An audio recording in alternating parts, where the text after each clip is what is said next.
Good afternoon. બીજી કઈ વાર્તા છે મહાભારતમાં સેન્ટર વિશે? બીજી કઈ વાર્તા જેને આપણે સેન્ટર્સ સાથે જોડી શકાય?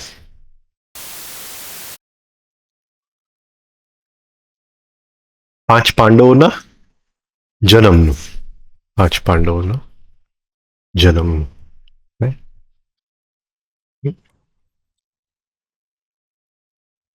હવે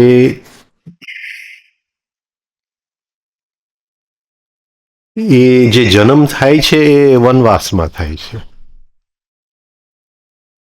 એટલે સેન્ટર્સનું જે ઓબ્ઝર્વેશન, આપણે વનવાસ એટલે સાધના ગણીએ, હા, સેન્ટર્સનું જે ઓબ્ઝર્વેશન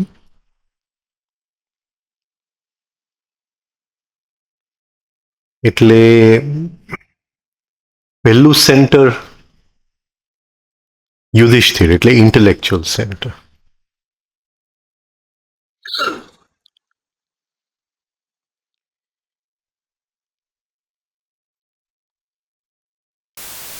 કહે છે એ બાબતમાં કે ગમે તે જગ્યાએ આઈને લઈ આવવું એનું નામ પોઝ. હા, ગમે તે જગ્યાએ હા ઇન્ટેલેક્ચ્યુઅલ સેન્ટરને જો તમે લઈ આવી શકો તો એ છે પોઝ. રાઈટ? એનો અર્થ શું થયો? આપણે કઈ રીતે એને જોશું? એનો અર્થ શું થયો?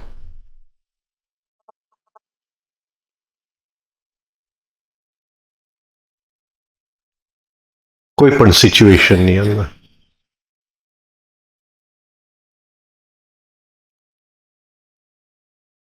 નથી પકડાતું.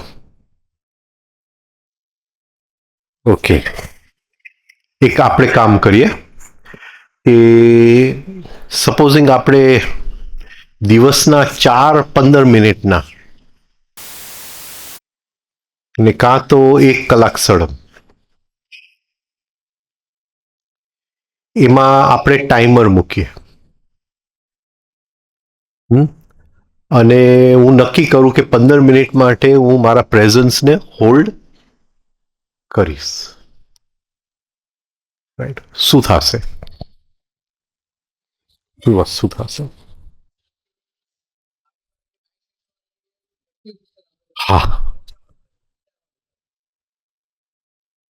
નહીં નહીં નહીં નહીં નહીં નહીં નહીં નહીં નહીં નહીં નહીં.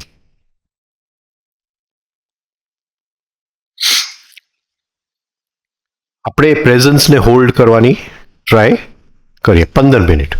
એ 15 મિનિટની અંદર આપણે ટાઈમર મૂકીએ 3 મિનિટ, એટલે 5 વખત આપણું હા કે રિયલી હું હોલ્ડ કરું છું કે નથી કરતો.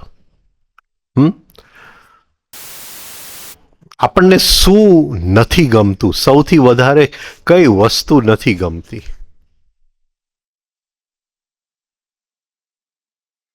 કઈ વસ્તુની સૌથી વધારે અણગમો આપણને છે?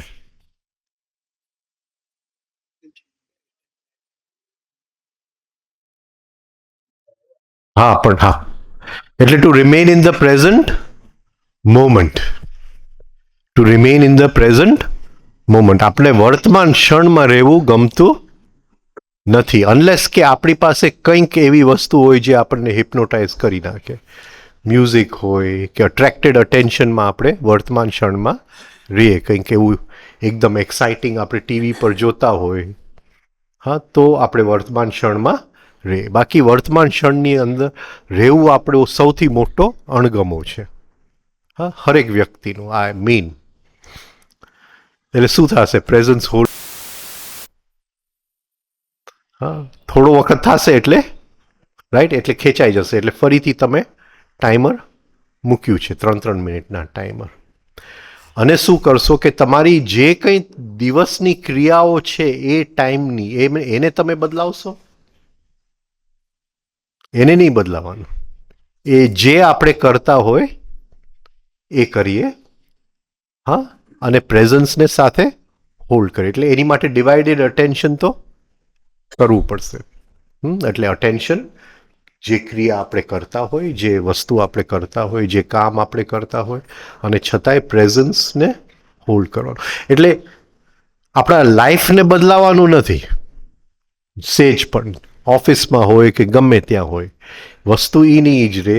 અને 15 મિનિટનો આપણે આ ગાળો મળી ગયું એ આપણે કરીએ છીએ. હવે બાકીનો દિવસ તમે નહીં કરો તો ચાલશે, રાઈટ. આ 15 મિનિટ આપણે કરવું છે. અને બની શકે તો keep the same 15 minutes every day, right. પછી નક્કી કરો કે ફરીથી 15 મિનિટ કરવું છે, ફરીથી 15 મિનિટ કરવું છે. પણ જો નહીં કરો તો ચાલશે. આટલું જો કરી શકાય. બોલો, હવે શું આપણને એમાં ખ્યાલ આવશે? એટલે પોઝ કઈ જગ્યાએ આવશે એ હું પૂછવા માંગુ છું. પોઝ કઈ જગ્યાએ આવશે? મને ખ્યાલ આવી ગયો કે પ્રેઝન્ટમાં મોમેન્ટમાં રહેવું એ મને ગમતું નથી. એટલે મારું મને પ્રેઝન્ટ મોમેન્ટની બહાર ખેંચી જશે. પ્રેઝન્ટ મોમેન્ટની બહાર ખેંચી જશે. હા, કારણ કે સપનામાં રહેવું મને ગમે છે, કે નેગેટિવિટીમાં રહેવું મને ગમે છે. એ ખેંચી જશે. હવે શું કરશો? ઇન્ટેલેક્ચ્યુઅલ સેન્ટરનો કઈ રીતે ઉપયોગ કરશો? કઈ રીતે ઉપયોગ કરશો?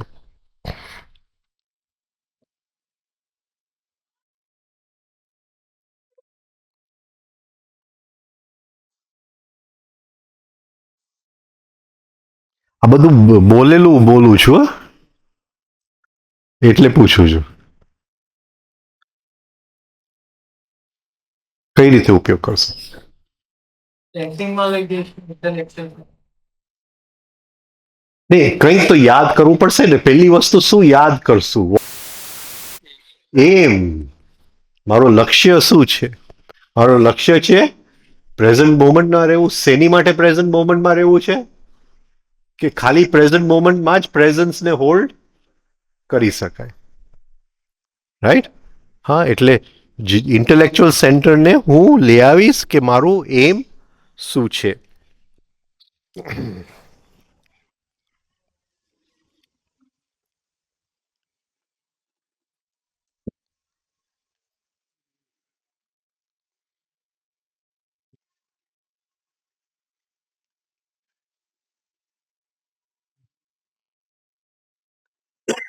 પછી કદાચ કોઈ પ્રયોગ જે ગુરુએ આપ્યો હોય, કોઈ પણ પ્રયોગ જે ગુરુ એ આપ્યો હોય, રાઈટ, 3 સ્ટેપ કરો કે કંઈ પણ કરો, એ ઇન્ટેલેક્ચ્યુઅલ, હા, જસ્ટ પ્રેઝન્સને હોલ્ડ કરવા માટે. ટેન્સ એન્ડ રિલેક્સ કરો, રાઈટ.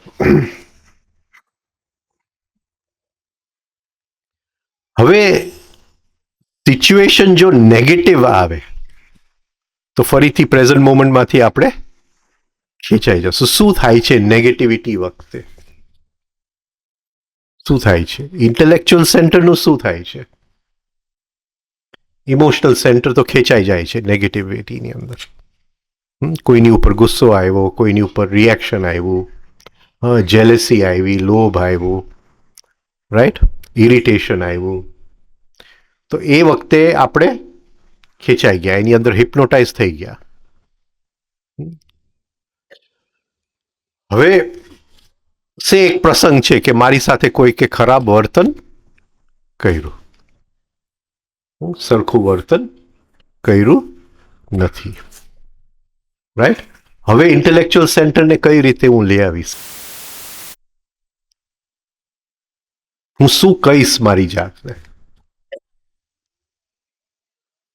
શું કહીશ?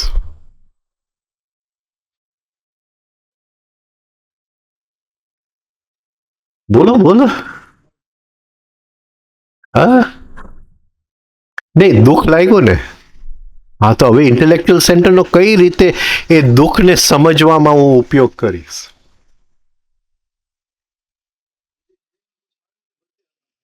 હા, મારે આ દુઃખને સમજવું છે, તો શું કરીશ? બરાબર છે. દુઃખી છું અત્યારે. રાઈટ? કોઈકે ખરાબ વર્તન કર્યું છે. બોલો. હવે કેટલી ઘણી બધી વસ્તુઓથી હું ઇન્ટેલેક્ચ્યુઅલ સેન્ટરને લઈ આવી શકું. આજે મેં કીધું કે મારા આમંત્રણ વગર એ થઈ શકે, પણ આ સમજવું જરા મુશ્કેલ છે. રાઈટ? ઓકે, બીજું શું? ઓબ્ઝર્વ કર્યા વગર તો પોઝ જ નહીં આવે. હા,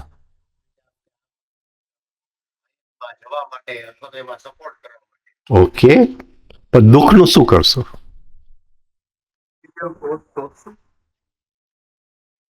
દુઃખનું શું કરશો? દુઃખ શું કેશું તે વખતે દુઃખનું?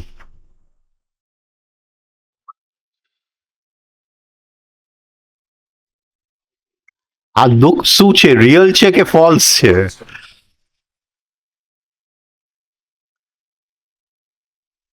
આ દુઃખ જેને લાગે છે એ અંદર કે ફોલ્સ છે? તો હવે શું બોલો? તો એ દુઃખ કઈ રીતે મને ઉપયોગી પડે છે?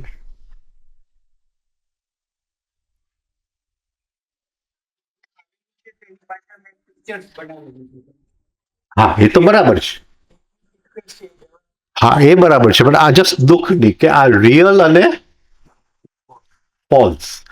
નોર્મલી હું ફોલ્સને ઓળખી શકતો નથી. ફોલ્સ સમજાય છે કે ગુજરાતી કરું?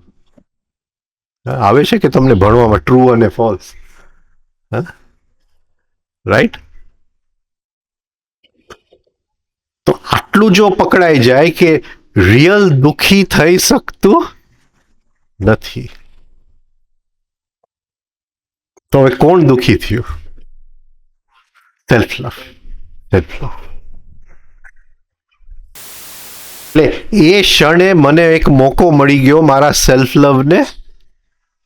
પછી શું આવશે? એ કયા કારણસર દુઃખી થયું, તો એમાં શું આવશે? પિક્ચર. કે એનું કોઈક પિક્ચર એને પોતાનું બનાવ્યું હતું, એ ગવાયું છે. તો આ ઇન્ટેલેક્ચ્યુઅલ સેન્ટરનું મદદ લેવું હરેક સિચ્યુએશનમાં.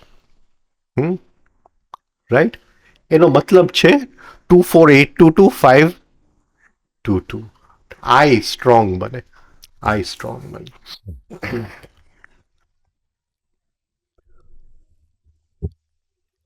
હવે 3 lines of work. Work own self, work with others, work with others. એટલે આ આપણે વર્ક ઓન સેલ્ફ કર્યું. વર્ક ઓન સેલ્ફ પેલું શું કર્યું કે આપણે રિએક્ટ પોઝ કર્યું. આપણે સમજાયું કે એ આ રીતે બોલ્યો એટલે જે દુઃખી થયો એ રિયલ તો દુઃખી થઈ શકતો નથી. જેને અપમાન લાગ્યું એ રિયલનું માન અપમાન જેવું કંઈ છે જ નહીં. હા, તમે જેટલું પણ કરો કે ભગવાનને કોઈ અપમાનિત કરી શકતું નથી. રિયલ એટલે ભગવાન.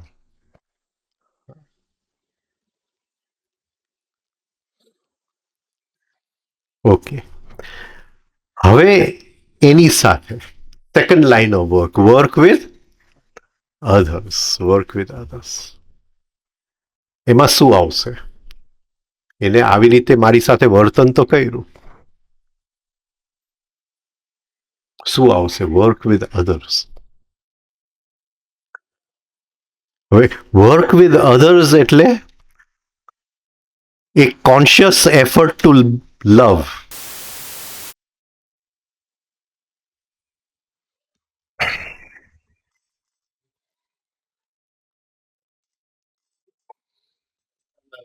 Considering. External, considering.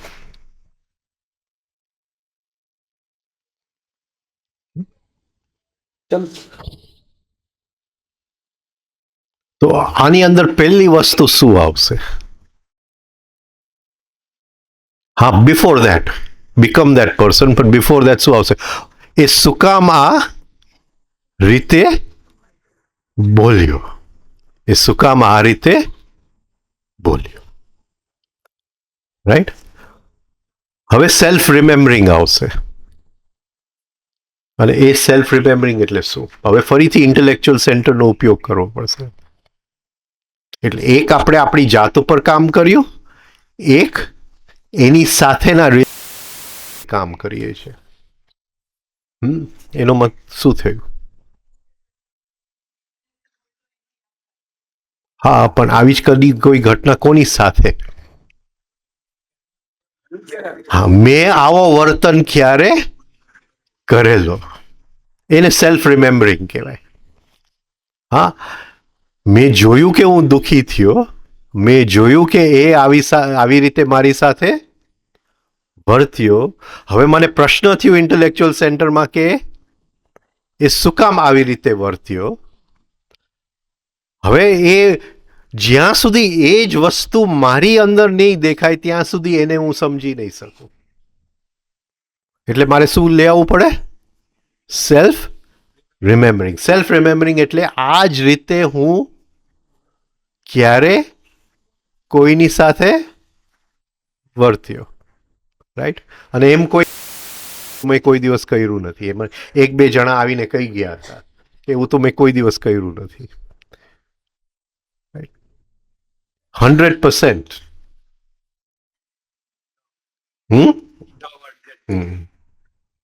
રાઈટ. એટલે ક્યારે? એટલે ફરીથી ઇન્ટેલેક્ચ્યુઅલ સેન્ટર્સ એમાં જશે મેમરીની અંદર, અને એ શોધવું પડશે કે ક્યારે એવી રીતે હું વર્તેલો. અને એ વસ્તુ જો ટોટાલિટીમાં આવશે, થિંકિંગ, ફીલિંગ, સેન્સિંગ, મૂવિંગ, તો હું એ વ્યક્તિને સમજી શકીશ કે એ શું કામ આ રીતે બોલ્યો. ધીસ ઇઝ લવ, કોન્શિયસ લવ. આ મેં એક એફર્ટ કર્યું. હા, સેવાનો રિયલ અર્થ આ છે. હા, કોઈ ગરીબ માણસને ખોરાક આપવો એ સેવા નથી. એ મિકેનિકલ છે. તો ઘણા લોકો મિકેનિકલી બહુ સારા લોકો છે, પણ મિકેનિકલી સારા હોય કે મિકેનિકલી ખરાબ હોય. મિકેનિકલ છે, મશીન છે. હા, એ બહુ સારો માણસ છે એટલે મિકેનિકલી સારો માણસ છે. રાઈટ. પણ જો બીજાને સમજવું હોય તો જ્યાં સુધી એ જ વસ્તુ મારી અંદર ન દેખાય ત્યાં સુધી હું બીજાને સમજી શકું એમ નથી. હવે એટલું જો આપણે કરશું તો તરત શું થશે? દુઃખ રહેશે, બધું કેન્સલ થઈ જશે. એ જ ક્ષણે બધું કેન્સલ થઈ જશે. હા, અને કંઈક અંદરની સ્થિતિ બનશે. હવે એ જે આનંદ આવશે ને એ રિયલ સવારવાળું આનંદ નહીં, આ રિયલ આનંદ. આ કંઈક જીવ ઉચકાયો, એ આનંદ. ઓકે. હવે સેન્ટર્સનો બીજો ઉપયોગ આપણે લઈએ.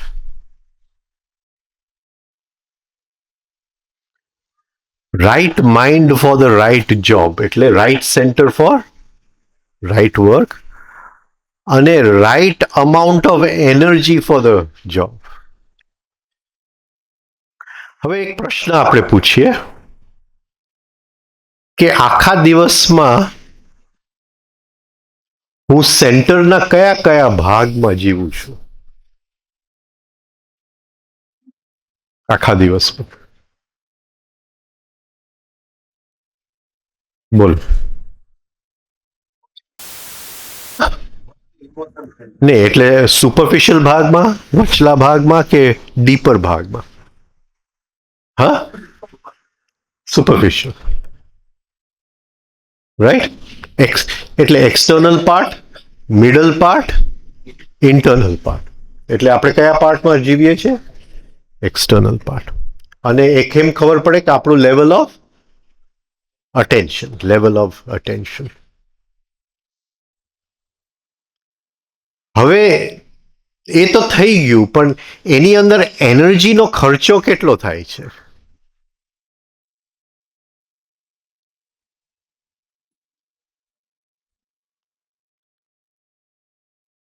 સપોઝિંગ હું કપ લઉં, હા, અને મારે ચા બનાવી છે. હવે કપની અંદર હજી જૂની ચા ચોટેલી છે. Every day affair. સવારના 3 વાગે તો આ થાય જ, બરાબર. હવે મારે આની પાછળ જો એનર્જી ખર્ચું તો સેન્ટરના કયા ભાગમાં હું એનર્જી ખર્ચું છું?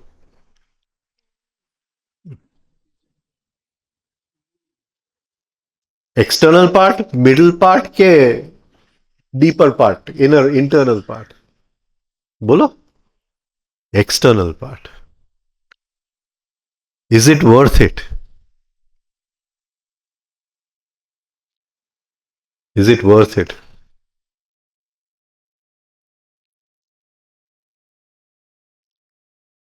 હવે શું કરશો તમે?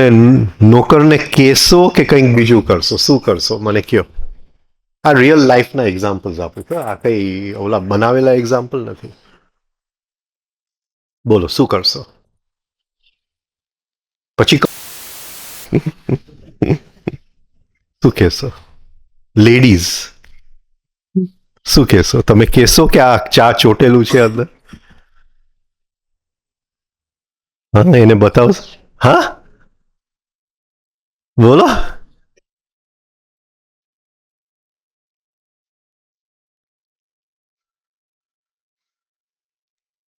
શું કરશો? મેં તો એક પણ લેડી હજી જોયા નથી જાતે જ ધોયા, ભલે અહીંયા બોલતા હોય.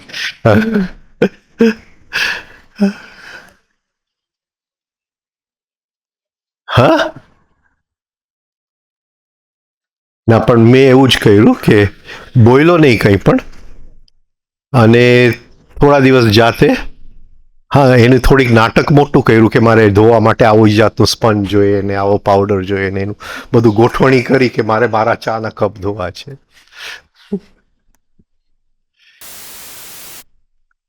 પછી પાછા ધીમેકથી ચાના કપ વાસણ જોડે મૂકતો ગયો, પાછા ધોવામાં સરખા થતા ગયા. એને ખ્યાલ આવી જાય, રાઈટ. એટલે કહેવાનો મતલબ શું છે કે we don't want to waste energy in the wrong place.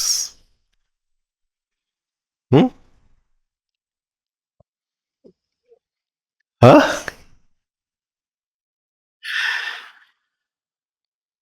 હમણાં પોતું મંગાવ્યું છે.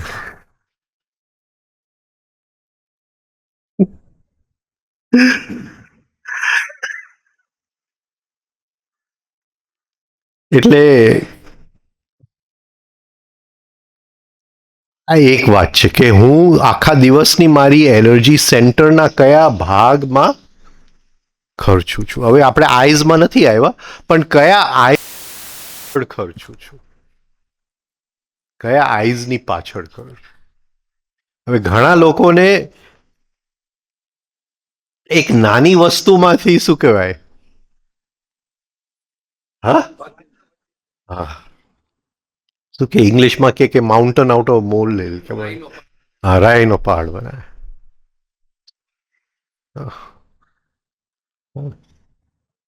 તો શું થાય છે કે બધું એનર્જી રોંગ આઈઝમાં જાય છે, રોંગ આઈઝમાં જાય છે. હવે હરેક સેન્ટરની સાથે આ છે મૂવિંગ સેન્ટર. મૂવિંગ સેન્ટર એટલે સવારે આપણે શું પ્રેક્ટિસ કર્યું? Relaxation of the muscles. તો અત્યારે તમે બેઠા છો, are you try making a conscious effort to relax the? આ એક આદત બનાવી નાખો. જ્યાં હો ત્યાં એક કોન્શિયસ એફર્ટ મસલ્સને રિલેક્સ કરવા માટે. રાઈટ? ઓકે. હવે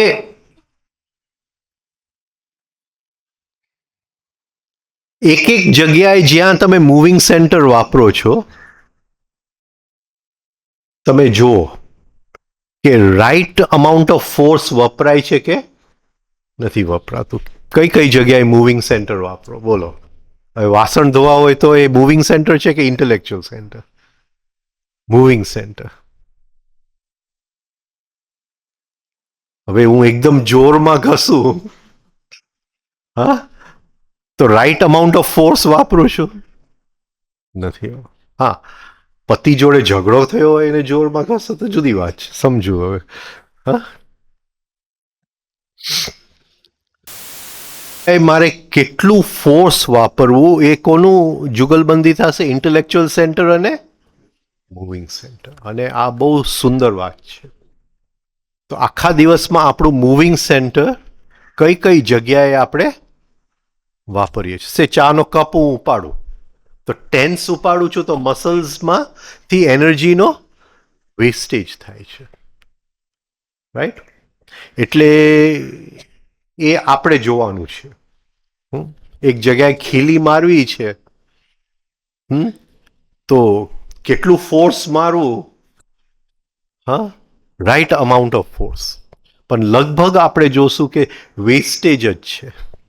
ઘણી વાર કોઈની ગાડીમાં બેઠો હોઉં ને તો હું ઓબ્ઝર્વ કરું કે ડ્રાઇવિંગ કેમ કરે છે. એટલે બ્રેક લગાડે ત્યારે જેટલી ફોર્સની જરૂર છે એટલું જ લગાડે છે કે વધારે જ લગાડી દે છે? અને લગભગ વધારે જ લગાડે. અને બાકી જે જગ્યાએ લગાડવાનું હોય ખાડામાં ગાડી ઘૂસી જાય.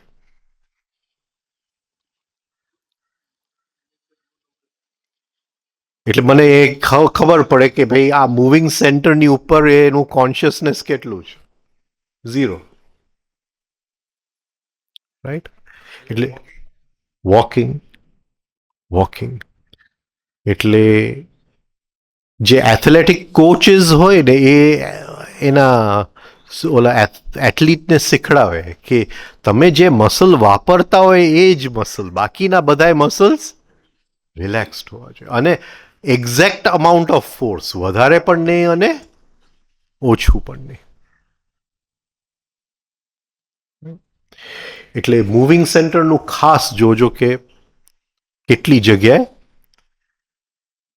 હવે લાઇક્સ અને ડિસલાઇક્સમાં આપણો દિવસ કેટલો વેસ્ટ જાય છે? મામા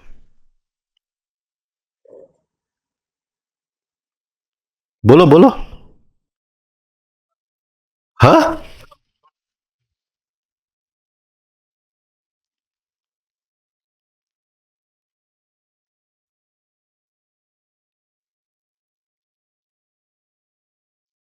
ઘરમાં રૂમ 3 હોય,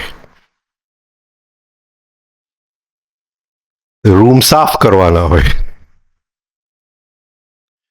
રૂમ સાફ કરવાના હોય એટલે તમે આવીને જુઓ તો સામાનનો ઢગલો તો માઉન્ટ એવરેસ્ટ કરતા ઊંચો હોય.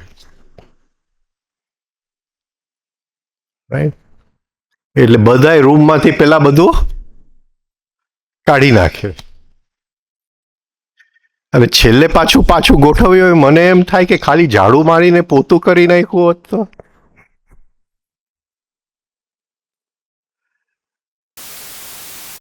રાઈટ? પણ એક આપણે એવા બધા વિચિત્ર લાઇક્સ એન્ડ ડિસલાઇક્સ હોય કે આ આમ જ મૂકવાનું અને આમ જ કરવાનું.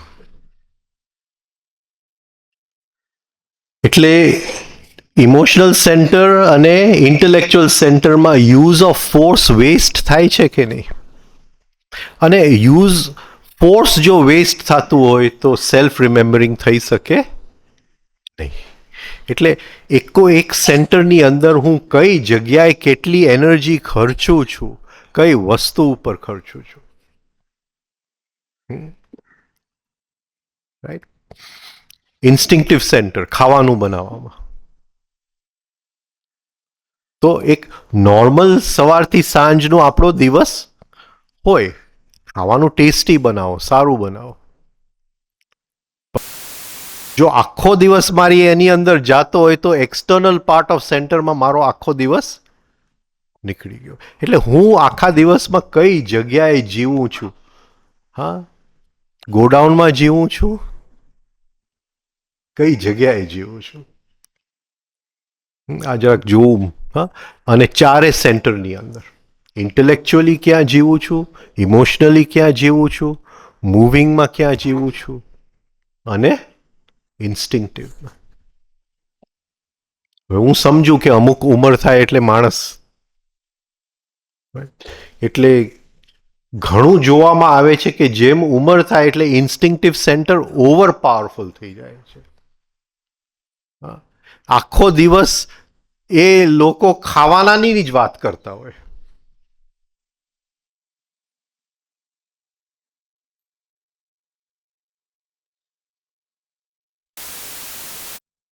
એટલે એ જરા જોવું પડે કે કયા સેન્ટરમાં હું જીવું છું અને સેન્ટરના કયા ભાગમાં જીવું છું. આ એક બહુ ગહેરો સ્ટડીનો વિષય છે. હવે આની ઉપર જો તમને કંટ્રોલ આવી જશે, એક જાતની સમજણ આવી જશે, તો જેમ તમે હવે ઘર સાફ કરવાનું છે, એક નોકર રાખી લીધો, વાસણ ધોવાના છે એને કહી દીધું કે વાસણ ધોવાના, ને રસોઈ તારે કરી લેવાની છે, આટલું કરવાનું છે, અને એ કરીને ચાલ્યા જાય ને વાત પતી ગઈ. એવી રીતે આપણી અંદર જે આઈઝ છે, એ આઈઝને પછી ડિવિઝન આપણે આપી શકીએ કે આટલા આઈઝ જે છે એનું રોજનું કામ પતાવી લે, એમાં કંઈ મારે અટેન્શનની જરૂર આપવાની જરૂર નથી. આ સમજાય છે? જેમ નોકરો આપણું કામ કરી નાખે એવી રીતે અંદર આપણી અંદર એવા નોકરનો આખો એક ફોર્સ કે ઇમોશનલ સેન્ટરની જે રોજની બધી શું કહેવાય નાની મોટી કામ, હવે આને અહીંયા મૂક્યું કે આને અહીંયા મૂક્યું, આ ગમે છે ને આ નથી ગમતું, તું ભાઈ તું તારી મેળે બધું સંભાળી લેજે, એમાં મને બોલાવતો નહીં. અને જો આપણે એની અંદર ઇન્વોલ્વ થાય તો ઓલવેઝ ક્રિએટિવલી ઇન્વોલ્વ થવું, ક્રિએટિવિટીથી ઇન્વોલ્વ થવું, રાઈટ? તો એ એક વસ્તુ છે. એટલે બધાય સેન્ટર્સના જો આપણે છીછલા ભાગમાં જ આપણી જિંદગી કાઢતા હોય, તો એ જિંદગી કોઈ પણ મતલબની નથી, રાઈટ? હવે જે feeling of I in different centres,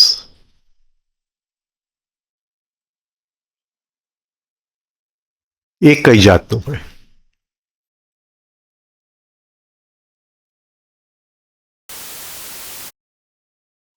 બોલો, સાવ ઇઝી છે. Feeling of I in moving centre, feeling of I in instinctive centre, intellectual centre. આ ઓબ્ઝર્વ કર્યું છે? ટ્રાય કરો, ટ્રાય કરો. સપોઝિંગ તમે મને પ્રશ્ન પૂછો તો મારે કઈ જગ્યાએ આવવું પડે, હાજર થવું પડે? Intellectual centre. પણ તમે મને કહો કે ભાઈ ઝાડુ લઈને આ રૂમ વાળી દે, તો મારે કઈ જગ્યાએ આવવું પડે? મૂવિંગ સેન્ટરમાં. તો બંનેની અંદર મારી ફિલિંગ ઓફ આઈ જુદી છે. બોલો. મને તો બરાબર યાદ છે, વર્ષો પહેલા એક આશ્રમનું કોઈક રૂમમાં લેપ કરતા હતા, અને રામદુલા ઓલો છાણનું પાણી જે લેપમાં વપરાય એની બાલદી લઈને આવ્યા અને ઢોળી નાખ્યું આખું નીચે, અને મારા હાથમાં ઝાડુ પકડાઈ દીધું, અને કે તું આ જરા કરી નાખ ને બધું સરખું. હવે મેં કોઈ દી છાણને હાથે નતું લગાડ્યું ત્યાં સુધીમાં, અને જે ફિલિંગ ઓફ આઈ એ આપણને એટલું જુદું લાગે તે વખતે કે ભાઈ આ કઈ મારું કામ છે, રાઈટ. અને મને બધું જાત જાતની મેમરીઝ આવવા માંડ્યા કે લોકો કે ભાઈ છાણ ને અડો તો હાથમાં ચીરા પડી જાય ને કોઈ દિવસ મટે નહીં ને એવું બધું. એટલે સેજ આમ અડું એટલે હું આમ મારા હાથને જો ક્યાંક ચીરો બીરો નથી પડી ગયો ને. પછી અંદરથી થયું કે બાપુએ કીધું છે એટલે પાછળ કંઈ કારણ તો હોવું જોઈએ, અમને એમને તો ભેગા નથી થયા. એટલે મેં કીધું હવે કરવું જ છે તો ક્રિએટિવલી કરું, ક્રિએટિવલી કરું.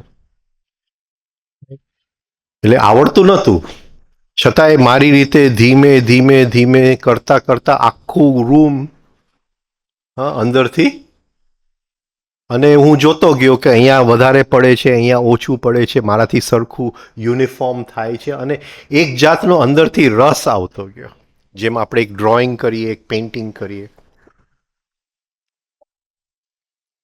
કોન્શિયસ એફર્ટ, કારણ કે ડાયરેક્ટેડ જ અટેન્શન હોય, કોઈ દિવસ કર્યું ન હોય, એટલે એવું નથી કે આપણે અંદરના નોકરને કહી દે ભાઈ તું આમ હાથ ફેરવી લે, એમ તો ન જ થાય, ઓટોમેટિક તો થાય જ નહીં.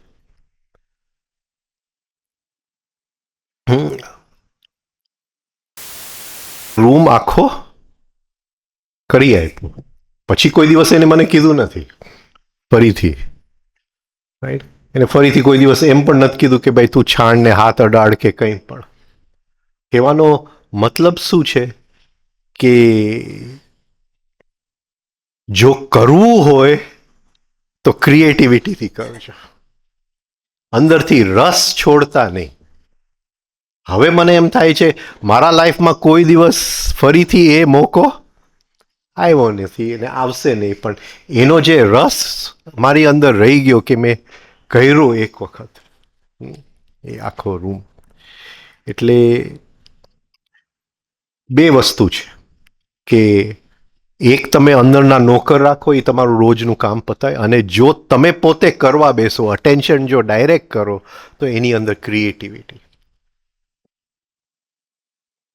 હવે મારું ટેબલ હોય, બધું જેમ તેમ પડ્યું હોય ટેબલની ઉપર, પણ જે દિવસ ટેબલનું સરખું કરું ત્યારે એકદમ એનો આનંદ લઈ લો ટેબલ સાફ કરવાનો. એમ નહીં કે અરે બહુ ગંદુ થઈ ગયું છે એટલે કરવું પડશે, એમ નહીં. જાત જાતની વસ્તુઓ રાખું ટેબલની ઉપર, અને એની અંદર પણ એક જાતની શું કહેવાય સાયન્સ અને ક્રિએટિવ, એટલે ખાલી ઇન્ટેલેક્ચ્યુઅલ સેન્ટરની એક ગહેરી અન્ડરસ્ટેન્ડિંગ. એટલે હવે સે મારી પાસે એક મની ટ્રી છે, એમ નહીં માનતા કે લોટરી લાગશે તમે મની ટ્રી રાખશો, પણ મની ટ્રી છે. હા, એટલે હું મારા ટેબલ ઉપર મની ટ્રી રાખું, પછી પૂછતા નહીં કમાઉ જ કે જાય છે, મની ટ્રી રાખું. એટલે હવે હમણાં કંઈક ખસેડતો હતો તો કંઈક પડ્યું, અને એ મની ટ્રીનો એક ભાગ,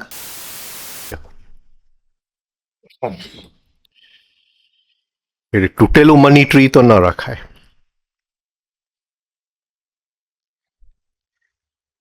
પણ બહુ સુંદર રીતે, મને આવડતું નથી, મારી પાસે કોઈ આર્ટિસ્ટિક કલા નથી, પણ છતાંય મેં મારી રીતે સુંદર રીતે એ બાંધી લીધું એ મની ટ્રીને.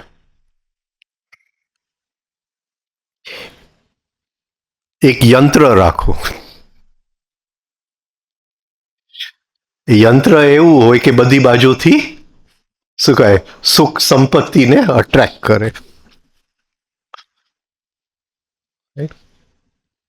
એટલે મેં પોતે બનાવેલું યંત્ર છે, એટલે એમ નહીં પૂછતા. હવે થાય શું કે કોઈક બીજું મારું રૂમ સાફ કરવા આવી જાય, હવે એ જે છે એ યંગ છે, એટલે એ રોજ ના આવે, પણ મને એમ છે રોજ તો એની સાસુ આવે, પણ કોઈક વાર એ આવે રૂમ સાફ, અને હું પાછો આવું એટલે મને ખ્યાલ જ હોય કે એ યંત્રની અંદર જે રીતે, હવે 3 જાતના ક્રિસ્ટલ્સ છે એ યંત્રની અંદર. એક ક્રિસ્ટલ છે જે પૈસાને ઇન્વાઇટ કરે, એક ક્રિસ્ટલ એવું છે કે પૈસા ઇન્વાઇટ કરે, એની શક્તિને એમ્પ્લિફાય કરે.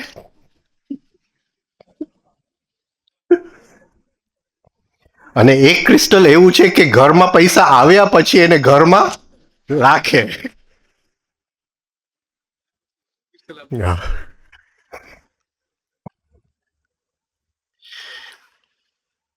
તે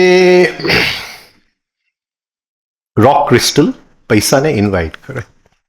હા, સિટ્રીન એને, ઓપ્સિડિયન જે છે એને ઘરમાં રાખે. આ 3 જાતના ક્રિસ્ટલનું મેં એક યંત્ર, એટલું સરસ યંત્ર બનાવ્યું છે. ઓમકાર કરું એટલે યંત્રની વચ્ચે હું ઘીનો દીવો પેટાવું. હવે આ છોકરી આવે જે દિવસ રૂમ સાહેબ, મને ખબર જ હોય હું પાછો આવું એટલે મારા બધા ક્રિસ્ટલ્સ એને વેર વિખેર કરી નાખ્યા હોય. કારણ કે એને કંઈક અંદરથી કોતૂહલ જાગતું હશે.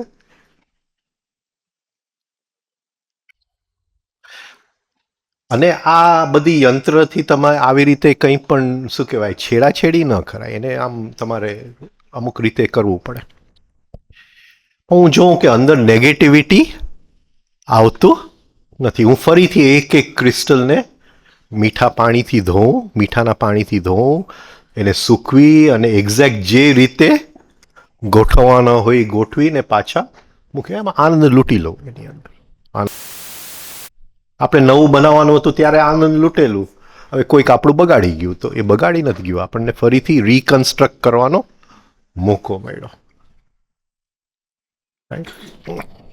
બીજું ઘણું બધું છે. ટેબલ ને બધું જોવો તો તમારું મગજ નહીં કામ કરે. તો કામ કરે. હા, જોરદાર કામ કરે છે. જોરદાર કામ કરે. મને કલ્પનામાં નથી આવતું એવું કામ કરે. હવે આગળ નહીં પૂછતા. બીજા 1-2 જણાને પણ મેં કરી આપ્યું છે.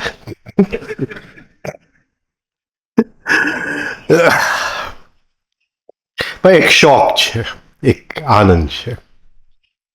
હમણાં એક કેસ આવેલો કે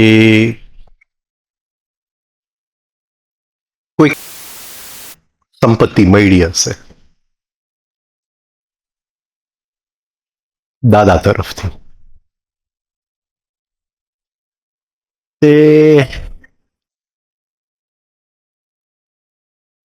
છોકરાનો ફોન આવ્યો. મારા ફાધર છે એ બહુ અતિશય ગુસ્સામાં છે.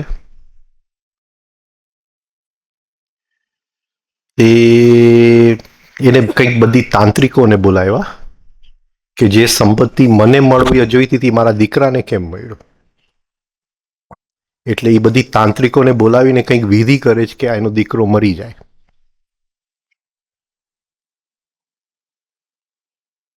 આ એક જીવનનો એક આપણી પાસે પ્રોબ્લેમ આવ્યો જે છે. એમાં સાચું ખોટું હું જોતો નથી, પણ હું એક મારી રિસર્ચ કરું ક્રિસ્ટલ્સની કે કઈ રીતે આ કોઈકની ઉપર કંઈક થયું હોય તો એનું હું કંઈ નિવારણ. આ બધું આની સાયન્સ છે. આ જસ્ટ તમને કહેવા પૂરતું. રાઈટ. તો આવું બધું હોય લાઈફની અંદર.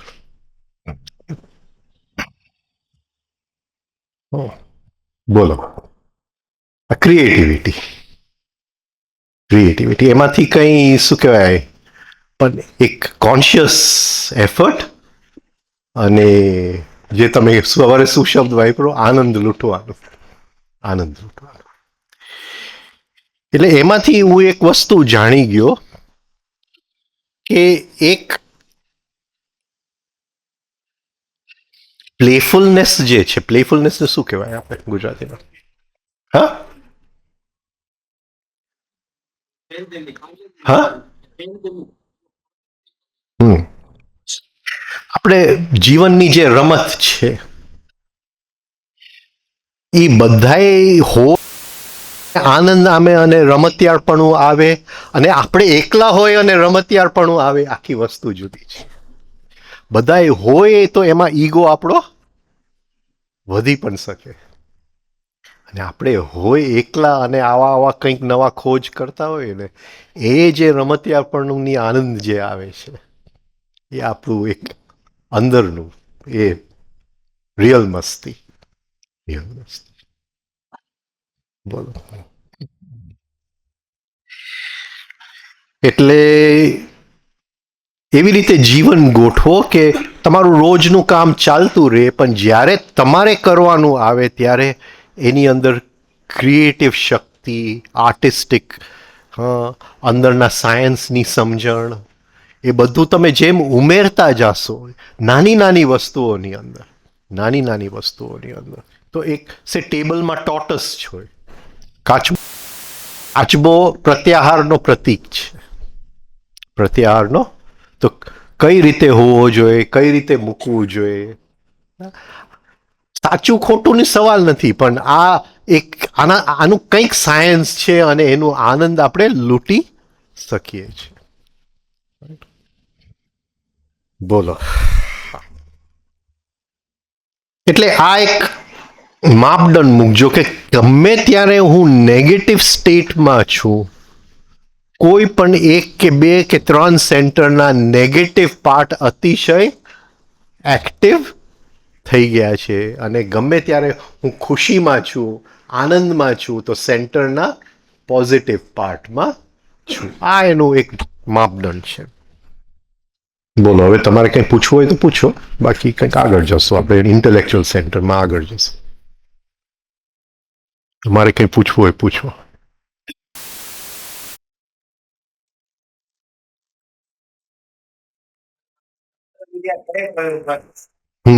કેટલા અંશે અસર થાય અને ખરેખર થાય તે સાચી વાત છે કે પછી એક ઇલ્યુઝન છે કે શું છે, અથવા એ તંત્ર વિદ્યા કરે તેના સામે કોઈ પ્રક્રિયાથી આપણે એને કરી શકીએ છીએ?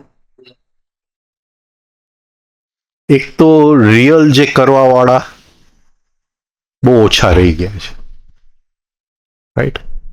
કારણ કે ઇવન મારે નેગેટિવ કરવું હોય કોઈની ઉપર તો થોડા અંશે અંદર મારી અંદર કંઈક બંધારણ જોઈએ. હું કંઈ એમને એમ વિચારું કે તમારું આમ થાય તો એ કંઈ એને કંઈ એની અંદર સેજ પણ કંઈ વાતમાં માલ નથી.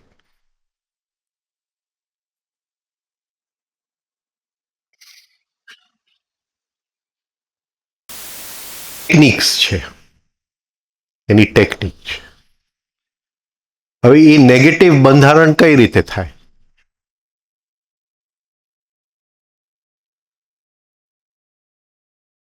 બોલો. તો તમે શું કામ પ્રશ્ન પૂછ્યો? હું તમને પૂછું છું કે નેગેટિવ બંધારણ કેવી રીતે થાય,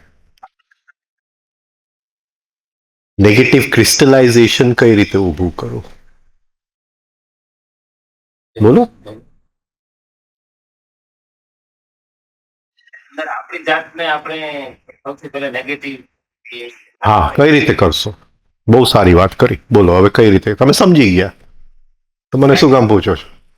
હા, પછી શું કરશો?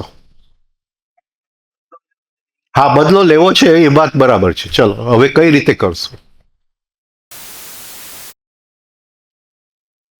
કઈ રીતે કરશો?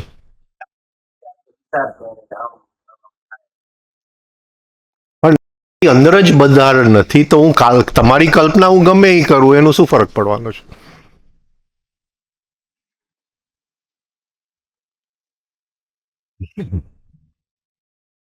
મારી અંદર જ કોઈ એવો શું કહેવાય પાવર જ નથી, શું કહેવાય બંધારણ શું કહેશું એને, કોઈક અંદર શું કહેવાય ગઠબંધન નથી,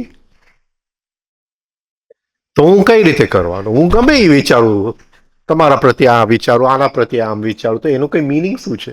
તો એક વિચાર છે, એનો કઈ શક્તિ શું? કઈ નહીં. હદમાં એને તો કઈ નથી થવાનું, જે થવાનું હશે કદાચ લાંબા ગાળે તો મને થશે. હા, તો એની સાથે કઈ મતલબ જ નથી. બરાબર છે. બીજું કોઈક રીત હોવું જોઈએ ને એ કરવા માટે. એ આપણો વિષય નથી, વિષય પણ ટેકનિકો હોય ટેકનિકો હોય, રાઈટ? અને એની અંદર થોડું સેપરેશન જોઈએ.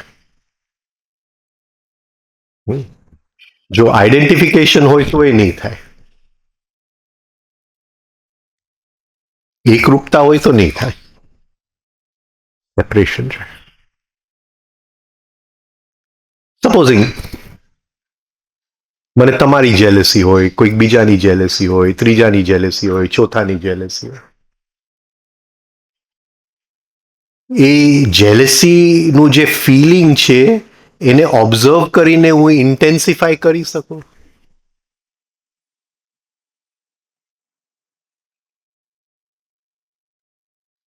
બોલો.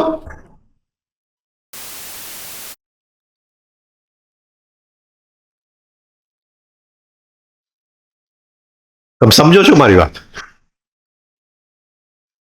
સારું છે, નથી સમજતા. હું મારી જેલેસીને જોઈ શકું કે તમારા ઘરે આવ્યો, હા તમે નવી ગાડી લીધી અને મને જેલેસી એક ક્ષણ માટે થઈ. બરાબર, આ નોર્મલ વાત છે, નોર્મલ વાત છે, રાઈટ? તમે હા એટલે મને એક ક્ષણ એને જો હું થોડુંક જોઈ શકું, એને ધારણ કરી શકું, રાઈટ? અને એનું એક જુદા ટાઈમમાં કનેક્શન હોય, એને ટાઈમ બોડી આપણે કે ભાઈ એના ઘરે ગયો તો કંઈક બીજી વસ્તુ ઉપર જેલસ થયો હતો, રાઈટ? એના ઘરે ગયો તો કંઈક બીજી વસ્તુ ઉપર જેલસ થયો, અને આ over a period of time 20 years 15 years, તો એ બધું જેલસી ક્યાંક તો પડ્યું છે ને. મને અત્યારે તમારા ઘરે હું આવ્યો અને હું જેલસ થયું મને યાદ નથી, બધું જૂનું જેલસી મને યાદ નથી, પણ હું જો એને ઓબ્ઝર્વ કરતો હો તો મને જેલેસીની આખી લાઈન દેખાય કે ન દેખાય એ હું પૂછવા માંગુ છું. મને ખ્યાલ આવે કે આ તો પુનર્જન્મ થયો, આ તો પુનર્જન્મ થયો, આ તો પુનર્જન્મ થયો, કારણ કે જે જન્મ અને મૃત્યુ જેલેસીની છે એનાથી હું દૂર આવી ગયો. નહીં પકડાયું હવે કે થોડું પકડાય છે. હવે એ જે ફિલિંગ છે એને હું ઇન્ટેન્સિફાય કરી શકું. હા, સપોઝિંગ કંઈક હોય અને એની અંદર હું મૂકી શકું, તે એવો કોઈ ક્રિસ્ટલ હોય, તો એની અંદર એ ફિલિંગ છે કે આ તમારો ચહેરો એની સાથે હું દોરી દઉં તો તમે ગમે ત્યાં હો ને દુનિયામાં અસર પડે કે ન પડે?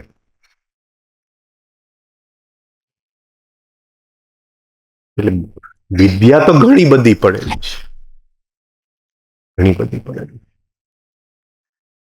કરવા વાળા નથી રહ્યા અત્યારે, કરવા વાળા બોગસ છે બધા, જેટલા એડવર્ટાઇઝમેન્ટ કરે છે ને કરવા વાળા બોગસ છે. કારણ કે આ કરવું એટલું સહેલી વાત નથી, છતાંય શક્ય તો છે જ. જેમ મેં કીધું કે પૈસા આવે એક ક્રિસ્ટલથી, એ શક્તિને એમ્પ્લિફાય કરવા માટે બીજી, અને એને ઘણીભૂત એને સ્થિર રાખવા માટે ત્રીજું. એટલે ઘણું બધું તમે કરી શકો. રાઈટ નોલેજ જોઈએ, હા, અને ને શું કહેવાય અપ્લાય કરવામાં અંદર એટલી એકાગ્રતાની શક્તિ છે જે આપણી પાસે નથી. ક્યાંથી ક્યાં ચાલ્યા ગયા? હવે સવારે આપણે વાત થઈ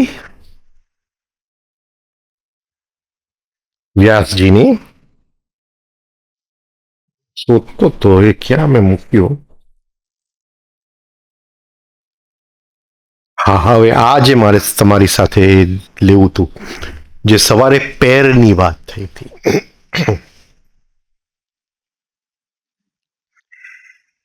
ભીષ્મ એમ કહે છે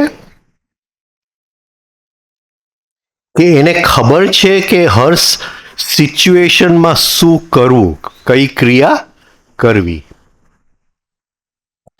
એ ક્રિયા થશે તો એનું પરિણામ શું આવશે, ધ રિઝલ્ટ.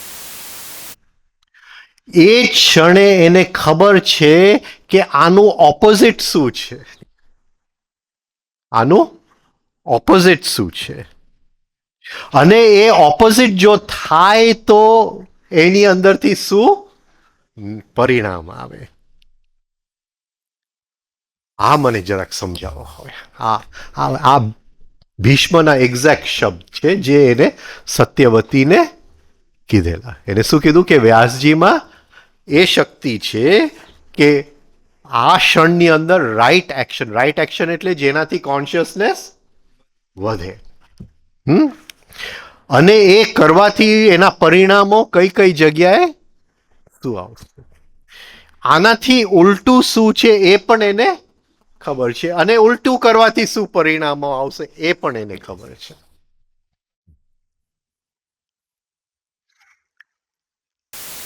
એટલે એ કહે છે કે he is the right person. A right person છે આ જે રાણીઓને વારસ આપવા માટે. આનું મીનિંગ શું થયું, આનું મીનિંગ શું થયું?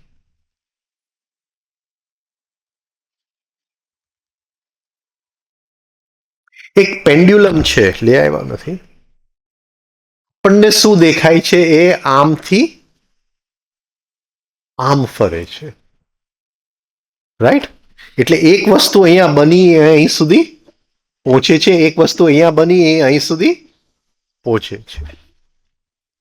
હકીકતે એ એમ ફરે છે કે એ સર્ક્યુલર ફરે છે? એ મારે પૂછવું છે તમને. હકીકતે એમ ફરે છે કે સર્ક્યુલર ફરે છે?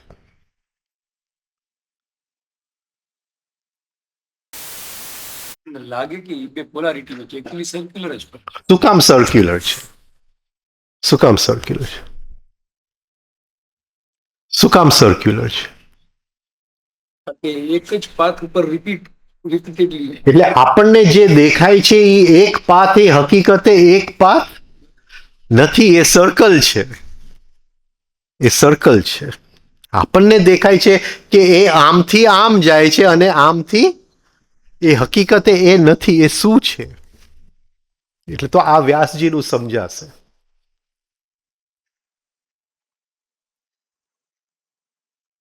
બીજી રીતે સમજે. સાયન્સ બે ફોર્સની વાત કરે,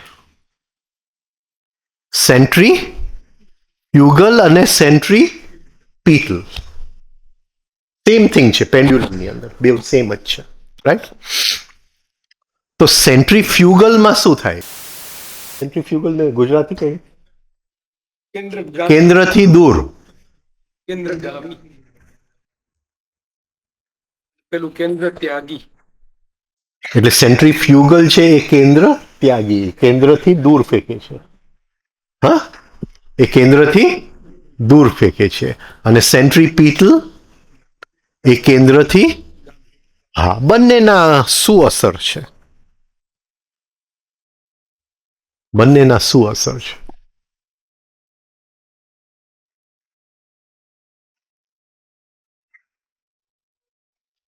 તે મારે પૈસા ભેગા કરવા હોય તો સેન્ટ્રીફ્યુગલ ફોર્સ ક્યાં જોઈએ અને સેન્ટ્રીપીટલ ફોર્સ ક્યાં જોઈએ? બોલો બોલો. જે વસ્તુ પૈસાની અંદર નડતર રૂપ થતી હોય એને મને કેન્દ્ર, અને પૈસાને અટ્રેક્ટ કરવા માટે મારે જે વસ્તુની, એ બધા જ્યાં જ્યાં પડ્યા હોય મારે એને ઘણીભૂત કરવા છે. આટલું પકડાય છે કે આટલું તો, રાઈટ? એટલે એક ફોર્સ એવો છે એ બધું વસ્તુઓને વેરવિખેર કરી નાખે છે. એ એક્ટિવ છે કે પેસિવ છે? એ એક્ટિવ છે. એ એક્ટિવ છે. અને બધું જે ઘણીભૂત કરે છે એ પેસિવ છે. The material force. The material force. The passive force is always the material force.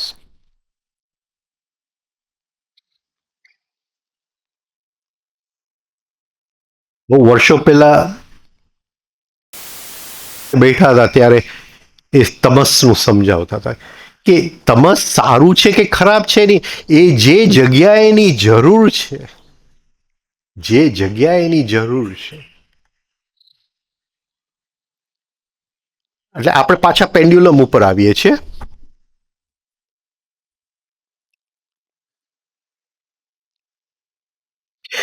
હવે બંને જે ફોર્સ છે એની અંદર થર્ડ ફોર્સ કયું છે?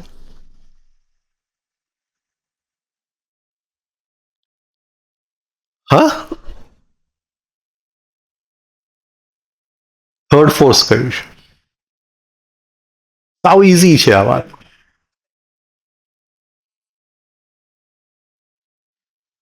આપણે શું કે ભૂગોળમાં એને શું કે ધરી ભ્રમણ અને કયું ભ્રમણ? પરિભ્રમણ. પરિભ્રમણ. ધરી ભ્રમણ અને પરિભ્રમણ. Right? હા, બંનેની અંદર થર્ડ ફોર્સ શું છે? કોમન ફેક્ટર શું છે? રોટેશન. સેન્ટ્રીફ્યુગલ હોય કે સેન્ટ્રીપીટલ હોય, બંનેની અંદર there is some kind of rotation. Rotation જો તમસના પક્ષમાં જાય તો આપણા જીવનમાં અડચણ આવે. રોટેશન જો મારી જે ઈચ્છા, મારું જે આગ્રહ, મારી જે કામના એના પક્ષમાં જાય તો બધું સરખું ચાલે. એટલે એક્ટિવ ફોર્સના પક્ષમાં જો સત્વ જાય તો મારી બધી ઈચ્છા પૂર્ણ થઈ જાય, અને પેસિવ ફોર્સના પક્ષમાં જો સત્વ જાય તો મારે જે જે જીવનમાં કરવું છે એની સામે અડચણ આવશે. આટલું પકડાય છે, રાઈટ? એટલે સત્વ શું છે? રોટેશન. એ રોટેશન સેન્ટ્રીફ્યુગલ છે કે સેન્ટ્રીપીટલ? એટલે હવે ખબર પડે છે હું શું કહેવા માંગુ છું. બંનેની અંદર કોમન ફેક્ટર શું છે? રોટેશન. પણ આપણને લાઈફની અંદર એ જ દેખાય છે, અરે વસ્તુ બધું વેર વિખેર થઈ ગયું. અરે મારી પાસે થોડાક પૈસા હતા 6 મહિના પહેલા, હા, તો એ કયું ફોર્સ હતું? સેન્ટ્રીપીટલ ફોર્સ. ઘણીભૂત થઈ ગયું. અને 6 મહિના પછી હું જોઉં છું, અરે મારી પાસે 6 મહિના પહેલા તો હતા પણ વેર વિખેર થઈ ગયું બધું. તો કયો ફોર્સ આવ્યો? Centrifugal force. પણ બંનેની અંદર કોમન ફેક્ટર છે, એ થર્ડ ફોર્સ છે. એ થર્ડ ફોર્સ કોના પક્ષમાં આવવાનું છે? નહીં, આ પકડાતું નથી. અઘરું છે આ. તંત્રનો પ્રશ્ન શું કામ પૂછ્યો? આમથી આમ આપણે ચાલે.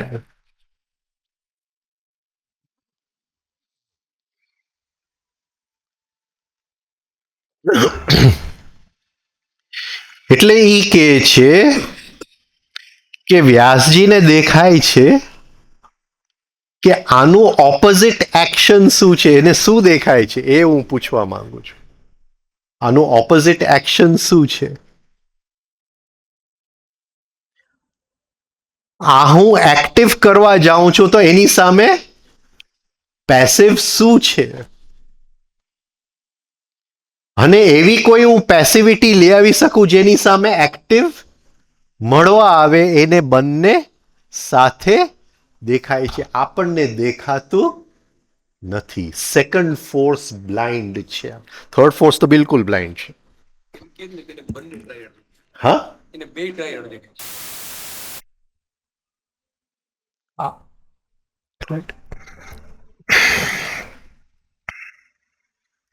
હવે જીવનની અંદર જે કોઈ ઘટનાઓ બને છે, જે કોઈ ઘટનાઓ બને છે, આપણને દેખાય એટલું દેખાય છે કે અરે મારી જે ઈચ્છા હતી પૂરી થઈ, કે મારી ઈચ્છા વિરુદ્ધ થઈ, આટલું જ આપણને દેખાય છે.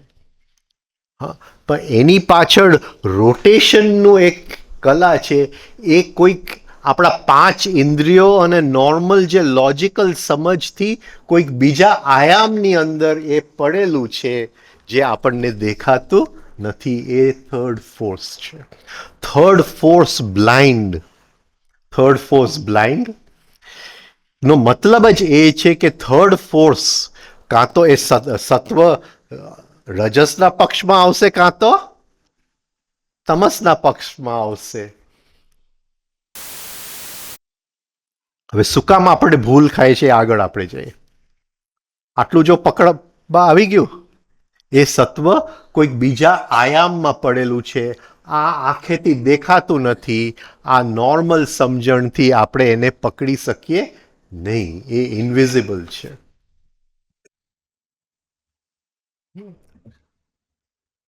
હવે નોર્મલી આપણે 3 ફોર્સીસ કે એટલે કે બ્રહ્મા, વિષ્ણુ ને મહેશ. હવે આપણે કે એ જે સત્વ છે એ અદ્રશ્ય છે, કોઈક બીજા આયામમાં છે, કોઈક બીજા આયામમાં છે. પકડાય છે? એ નોર્મલી દેખાતું નથી એટલે અદ્રશ્ય છે, અદ્રશ્ય છે. આમાં અદ્રશ્ય કોણ છે? બ્રહ્મા, વિષ્ણુ ને મહેશમાં અદ્રશ્ય કોણ છે?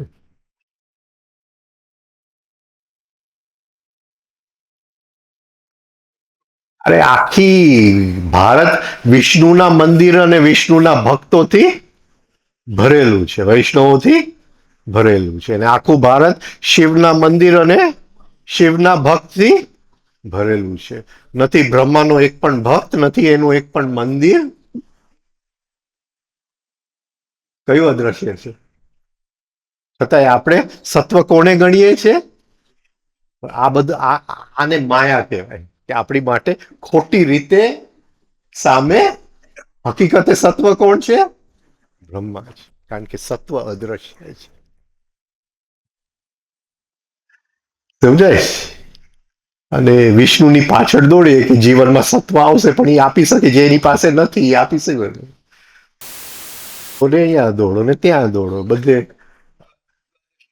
હા, ખોટી જગ્યાએ દોડીએ છીએ. જોડવાની જગ્યા જુદી છે, અને ત્યાં કોઈ દોડતું નથી.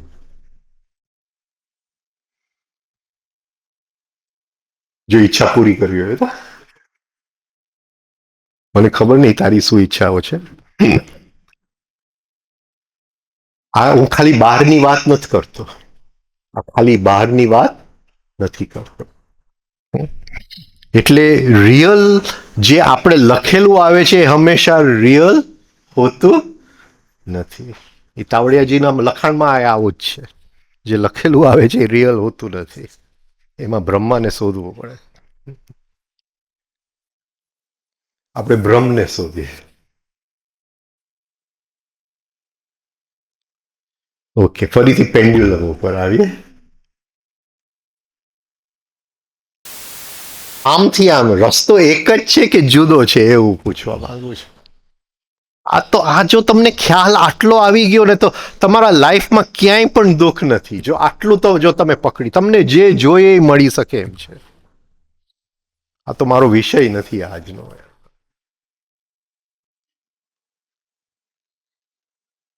બોલો, જુદો છો કે એક જ રસ્તો છે? આ એક જ રસ્તો છે કે જુદો રસ્તો છે?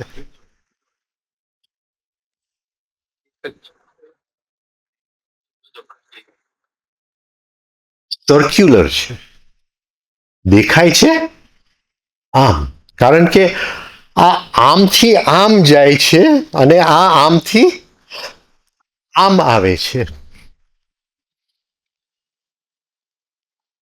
આપણને પ્રોબ્લેમ શું છે કે આજ અને અહીંયા આ માયા છે.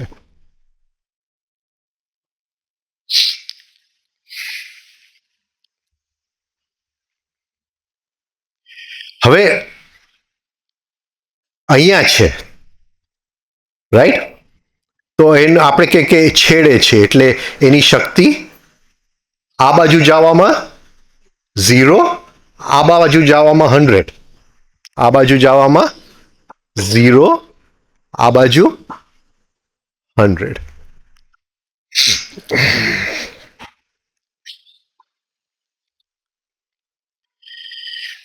હવે અહીંથી એ આમ ગઈ,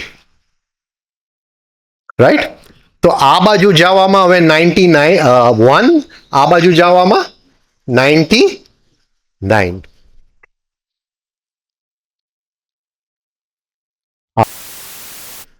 99,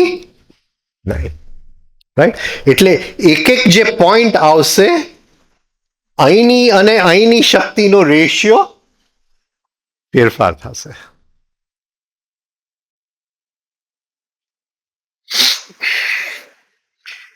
એટલે હકીકતે આને જે આપણે આ કરે છે હકીકતે શું છે? રોટેશન છે. એ બે અલગ માર્ગ જ છે, છતાંય આપણને માર્ગ એક જ દેખાય છે. અને અહીંયા આપણે આંધળા છે કે આપણે સત્વ ગુણને જોઈ શકતા નથી કે જે આ રોટેટ થઈ રહ્યું છે. એટલે જીવનની જેટલી પણ ઘટનાઓ આવે છે એ ધરીભ્રમણ છે કે પરિભ્રમણ? વચ્ચે ભ્રમણ છે, વચ્ચે ભ્રમણ છે. અને એ ભ્રમણનું જો આપણને દર્શન થઈ ગયું અને કેમ કરવો એ જો સમજાઈ ગયું, છુપાયેલું છે લો ઓફ ધ પેન્ડ્યુલમની અંદર. આ થોડી વાતો આપણા જીવનના ઘટનાઓની. આઈ ડોન્ટ નો કેટલું હું સમજાવી શક્યો છું. જો તમને થોડુંક જો અંદરથી પ્રેરણા મળે તો વિચારજો.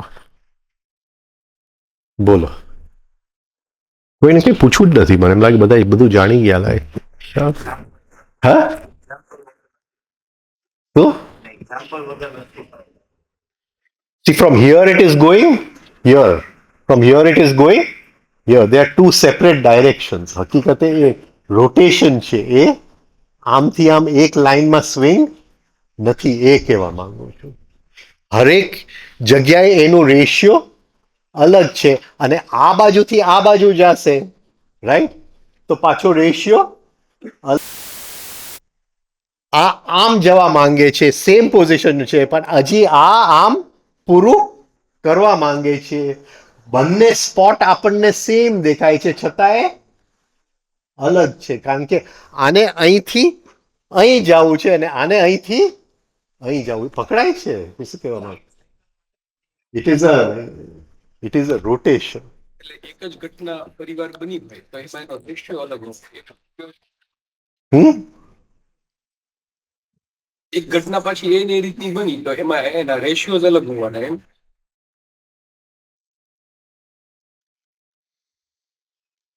ઘટના કેની ઉપર આધારિત છે? એક્ઝામ્પલ થી સમજવું હોય. એક વખત કોઈ એક્સિડન્ટ આવ્યો લાઈફમાં, ત્યારે પેન્ડ્યુલમ આ છેડેથી આ તરફ જાય છે, એમાં એક એક્સિડન્ટ આવ્યું. હવે અહીંથી અહીં જાય તો ત્યાં એક્સિડન્ટ નહીં આવે. એટલે પણ માનો કે આ તો એમાં બે ના રેશિયો અલગ ન થઈ જાય એમ. રેશિયો અલગ જ થઈ જાય.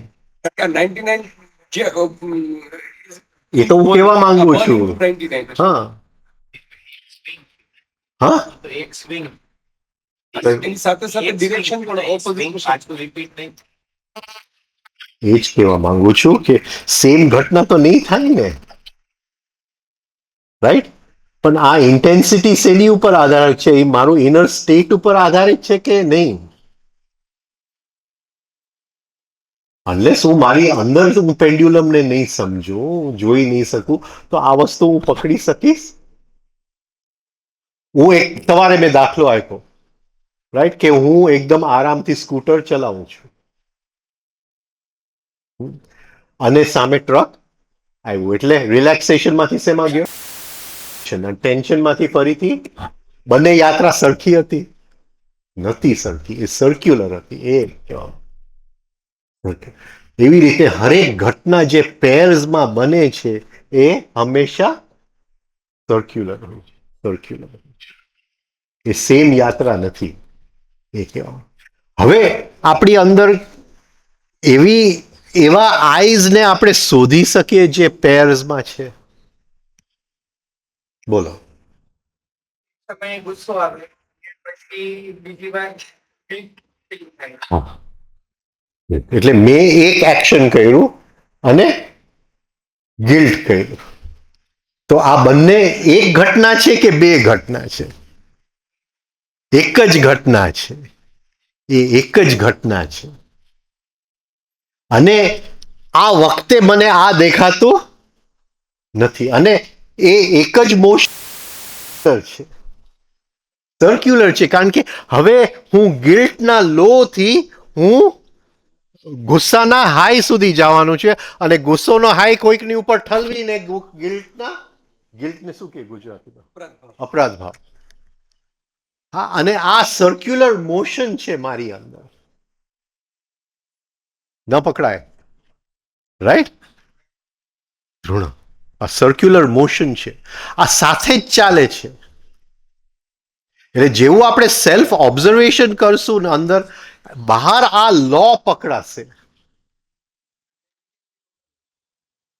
હા, તો આપણને થર્ડ ફોર્સનું થોડું ગ્લિમ્પ્સ, ડોન્ટ સે ટોટલ, થોડી ઝલક આવવા માંડશે કે કંઈક બીજો ફોર્સ છે, રાઈટ? કે મારી પાસે વસ્તુઓ આવે છે અને મારી પાસે જાય છે. આ જે આવું અને જાવું જે છે એ મને દેખાય છે, પણ એની અંદર જે ભ્રમણ છે એ મને દેખાતું નથી. અને એ છે એ ભ્રમણની ઉપર છે. એ ભ્રમણની ઉપર છે.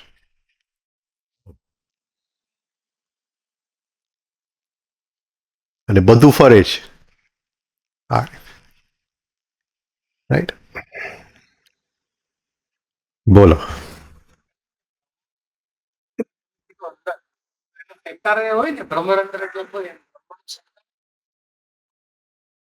મેં તો કીધું કે આ થર્ડ ફોર્સ, આ લોકો કે ભાઈ થર્ડ ફોર્સ તમે બ્લાઇન્ડ છો, અદ્રશ્ય આયામમાં છે. તો વિષ્ણુ અને મહેશ તો દ્રશ્ય સામે જ દેખાય. આ જો આ દેખાયું ને, બે ડગલા જાશું તો વિષ્ણુ દેખાશે ને બે ડગલા જાશું તો પાછું બ્રહ્મ ક્યાંય ન દેખાય. એ અદ્રશ્ય.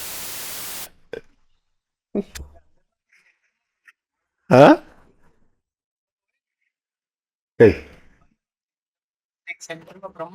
એક્સપેન્શન ઓફ કોન્શિયસનેસ ઉત્તર સુધી જવું પડે.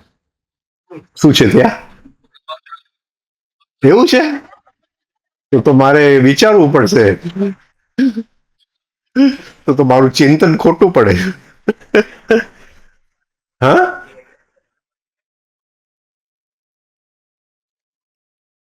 એવું છે? પણ બ્રહ્મ ભક્ત નહીં હોય કોઈ. કોઈ બ્રહ્મ ભક્ત તો આનો કે આનો જ હશે. જાય આમ, પણ એનું રહસ્ય કંઈક હોવું જોઈએ. એટલે કંઈક જૂનું છે કે આમ નવું જ બનાવ્યું છે?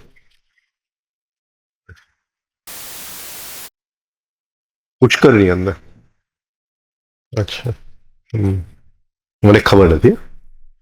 હું અત્યાર સુધી એમ માનતો હતો કે બ્રહ્મનું કોઈ મંદિર નથી.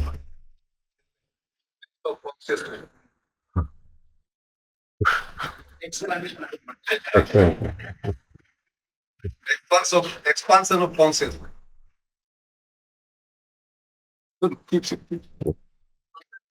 હા. જે સ્વિંગ છે એ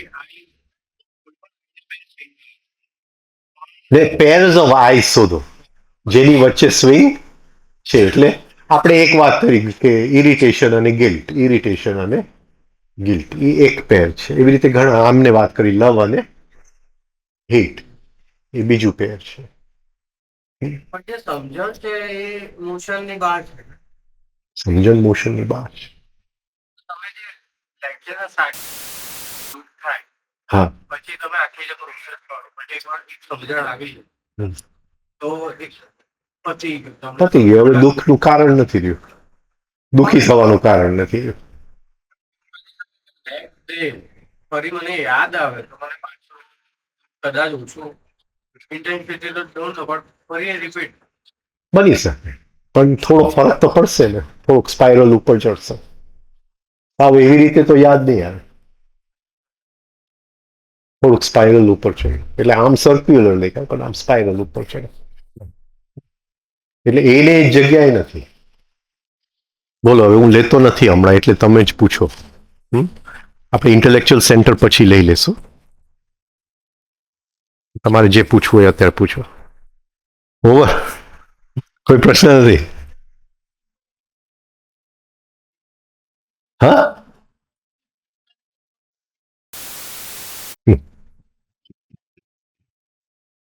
વિશ્વનું ટ્રેનિંગ કોને કર્યું હતું?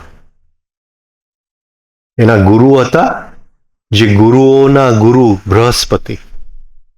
હા, એના ગુરુ કોણ હતા? બૃહસ્પતિ. એટલે એનું આખું જે ટ્રેનિંગ છે એ આપણા ફિઝિકલ આયામમાં થયું નહોતું, કોઈક અદ્રશ્ય આયામમાં એનું ટ્રેનિંગ. અને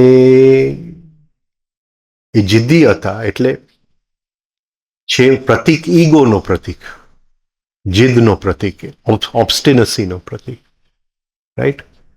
પણ એ ઓબ્સ્ટિનસી એટલે આમ ઈગો તરીકે એ એકદમ સાત્વિક ઈગો હતા. હરેક શાસ્ત્રના જાણકાર હતા, હરેક ક્રિયાઓના જાણકાર હતા, બધું જાણતા હતા. વ્યાસનું તો ખબર જ હોય, સવાલ જ નતો.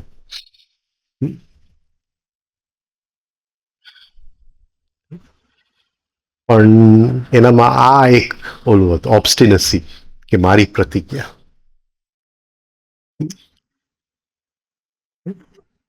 એક જગ્યાએ ફોલ્સને પકડી લીધો અને એની લીધે આખું મહાભારતનું યુદ્ધ થઈ ગયું.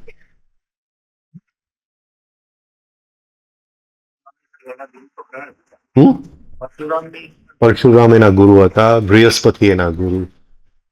16 વર્ષની ઉંમર સુધી બૃહસ્પતિ હતા. પછી પરશુરામ પાસે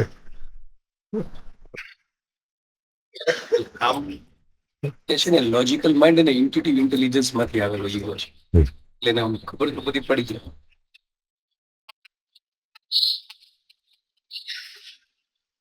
પાંડવોની વાત છે તમે પછી બસ હમણાં કરીએ. મને એમ કે પતી ગઈ વાત. એટલે એ કહેવાનો મારો મતલબ શું હતો કે 5 સેન્ટરની જે વાત છે ને, પેલા આપણે ઇન્ટેલેક્ચ્યુઅલ સેન્ટરથી સમજી લેવું પડે. ઇન્ટેલેક્ચ્યુઅલ સેન્ટર એટલે આમ પાંડુ, રાઈટ? પણ મહાભારતમાં 5 સેન્ટર્સ કયા છે? એ પાંડુના દીકરાઓ, રાઈટ? એટલે ફર્સ્ટ ઇઝ યુધિષ્ઠિર. હા, એટલે ઇન્ટેલેક્ચ્યુઅલ સેન્ટર. Intellectual centre. હવે ઇન્ટેલેક્ચ્યુઅલ સેન્ટરનો પોઝિટિવ અને નેગેટિવ. રાઈટ? પછી ભીમ એટલે સેક્સ સેન્ટર. એ આપણે લીધું નથી. હવે સેક્સ સેન્ટર એક જ સેન્ટર છે જેમાં પોઝિટિવ અને નેગેટિવ નથી. એ જ્યારે કોઈ સેન્ટર સાથે જોડાઈ જાય છે ત્યાં પોઝિટિવ અને નેગેટિવ દેખાય છે, પણ એ જે સેન્ટર સાથે જોડાયેલું છે એનું પોઝિટિવ અને નેગેટિવ. એક ભાઈએ કંઈક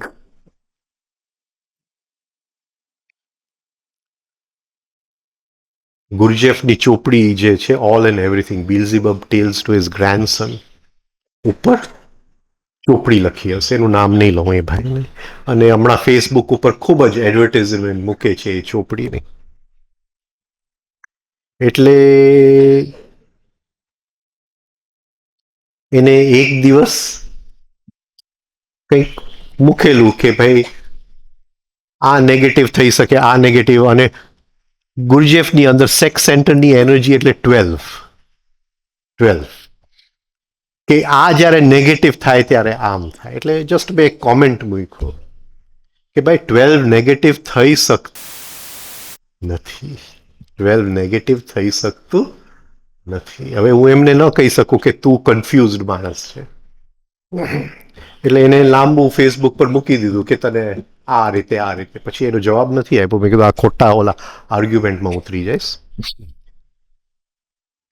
જેની સાથે જોડાય છે આપણને વેમ થાય છે કે આ પોઝિટિવ કે, બાકી સેક્સ સેન્ટર કોઈ દિવસ પોઝિટિવ નથી અને નેગેટિવ નથી.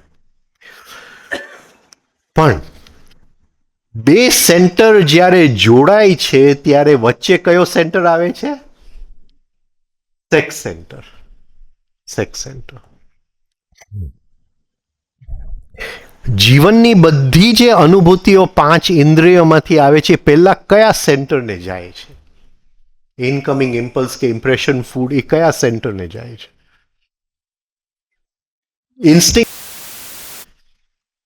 ઇન્સ્ટિંક્ટિવ. શેની લીધે ઇન્સ્ટિંક્ટિવ સેન્ટર ને જાય છે? કારણ કે આપણા સ્વ બચાવ માટે, કે ક્યાંય પણ જો ડેન્જર આવે તો ઇન્સ્ટિંક્ટિવ સેન્ટરને પહેલા ખબર પડી જવી જોઈએ ને એમાંથી આપણો બચાવ આવવો જોઈએ. એટલે એને આપણે પ્લેઝન્ટ અને અનપ્લેઝન્ટ ઇન્સ્ટિંક્ટિવ સેન્ટરને જો ફુલ્લી ગણીએ, ક્લબ્સ ગણીએ, તો ફુલ્લીની રાણી. ફુલ્લીની રાણી એટલે જીવનની બધી જે અનુભૂતિઓ જે અંદર આવે છે પહેલા કોને આવે છે? Queen of clubs. Queen of clubs. હવે અનુભૂતિઓ અંદર આવ્યા અને પછી જે કર્મ થાય છે એ કર્મ ઇન્દ્રિયોમાંથી થાય છે. અનુભૂતિઓ અંદર આવે છે કેમાંથી અંદર આવે છે? જ્ઞાન ઇન્દ્રિયો. વચ્ચે કોણ છે? વચ્ચે કોણ છે? અનુભૂતિઓ અંદર આવે છે, એમાંથી શું ઉત્પન્ન થાય છે? શું ઉત્પન્ન થાય છે? શું ઉત્પન્ન થાય છે? કામના. કામના. હું એને જોઉં છું, સફેદ શર્ટ પહેરેલો છે, એ શેમાંથી આવે છે? મારા આંખના ઇન્દ્રિયોમાંથી આવે છે. અને એમાંથી મને થાય છે ભાઈ તું સફેદ શર્ટ પહેરતો નહીં, કે તું પહેરજે. એ શું થાય છે? મારી ડિઝાયર. રાઈટ. અને હું બોલું છું કર્મ ઇન્દ્રિયોમાંથી બોલું છું. આ સમજાય છે? આવ્યું શેમાંથી? જ્ઞાન ઇન્દ્રિય.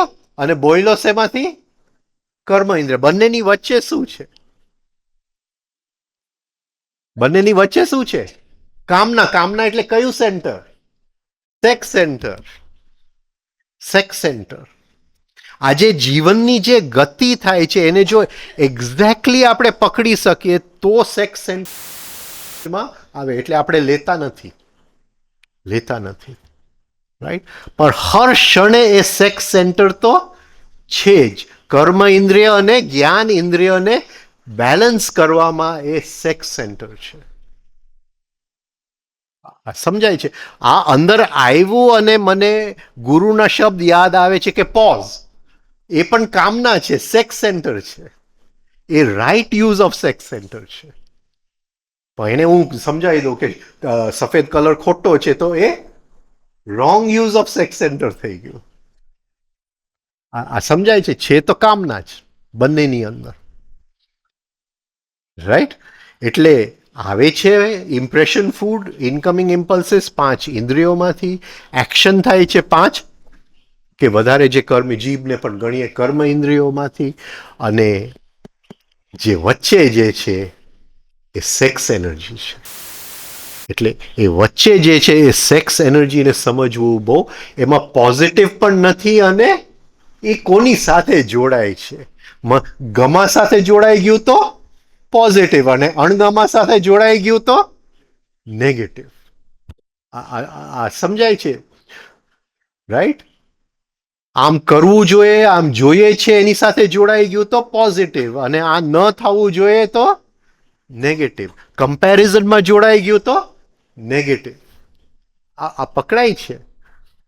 એટલે એ વચ્ચે જે છે એ સેક્સ સેન્ટર છે. અને સેક્સ સેન્ટરને એટલે સત્વગુણ ગણવામાં આવ્યું છે.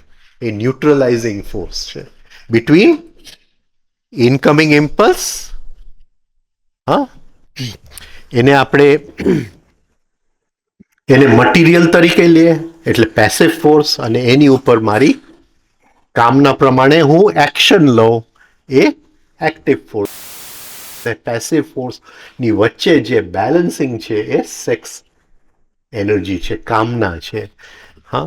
અને હવે જ્યારે અંદર હાયર ખુલશે, હાયર થિંકિંગ એટલે સત્યનું જ્ઞાન, હાયર ઇમોશન એટલે સત્યનું દર્શન. અને આ સત્યનું જ્ઞાન અને સત્યનું દર્શન વચ્ચે પણ જે સત્વ આવશે એ કોનું આવશે? સેક્સ સેન્ટરનું આવશે.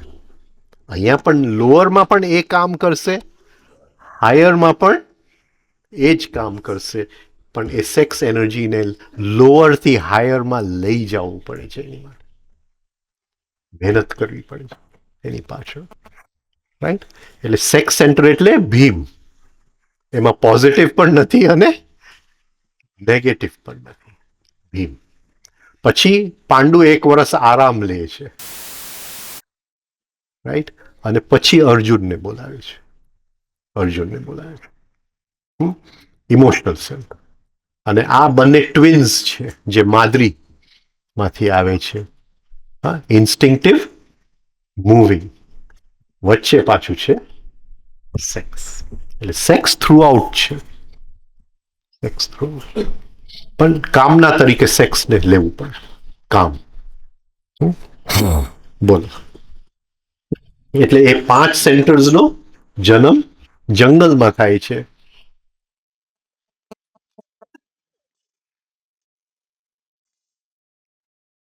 સેક્સ એનર્જી પાંડુની ડિસ્ટર્બ છે, કારણ કે સેક્સ સેક્સથી એ વંચિત છે. એનાથી સેક્સ થઈ શકે નહીં. એ પણ ઘેરી વાત છે. હવે કોઈક દિવસ કરશું. બોલો. એટલે સેક્સ સેન્ટરને આપણે સમજવું પડે રોજના જીવન માટે. હવે નખમાં મેલ દેખાયો, ઇનકમિંગ ઇમ્પલ્સ, ઇમ્પ્રેશન. મને એમ થયું કે એને આમ સાફ કરીને કાઢી નાખું. એ મારી કર્મ કર્યું ને મેં, કર્મ ઇન્દ્રિયોમાંથી. વચ્ચે શું છે? સેક્સ એનર્જી, કામના. મને ઈચ્છા થઈ એને સાફ કરવાનું. હવે કોઈને કદાચ ઈચ્છા થઈ વધારે મેલ નાખવાનું તો ખબર નહીં હોય એવું, એને બાવો ગણાય.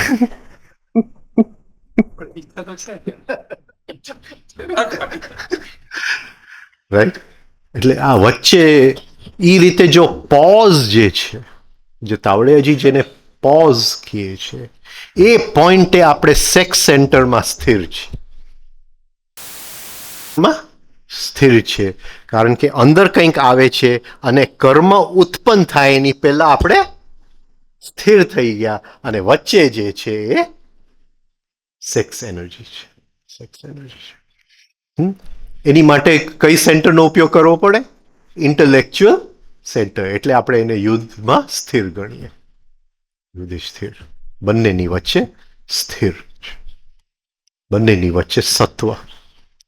હા, એક તમસ, એક રજસ, પણ વચ્ચે સત્વ છે. Sex energy.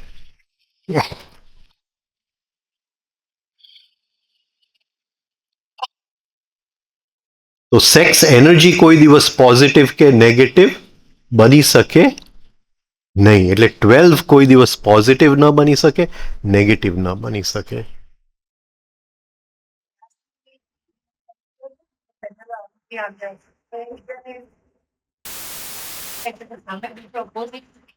એટલે એને આ એક્શનમાંથી એ ક્યાં પહોંચવાનું છે એને ઓલરેડી પહેલેથી દેખાય છે, અને બંને સાથે દેખાય છે.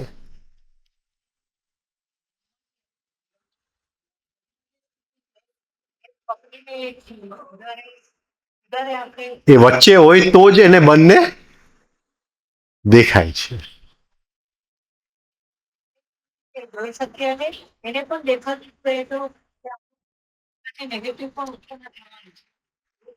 હવે એક શું છે કે વચ્ચે સ્થિર રહેવાતું નથી.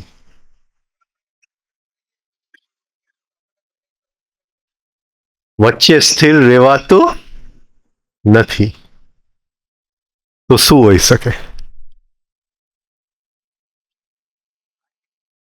પણ શું થઈ શકે? જો મને તો હું કહું કે ભાઈ મારે આને અહીં સુધી પહોંચવા દેવું નથી, અહીંથી ગઈ એટલે હું ફરીથી એને અહીંયા ખેંચવાની કોશિશ કરું. પણ અહીંયા ખેંચવાની કોશિશ કરું તો એ થોડું આમ પણ જવાનું છે. એટલે આમ જાય એટલે પાછું આના આમ ખેંચવાની કોશિશ કરું તો પાછું આમ થોડુંક જશે.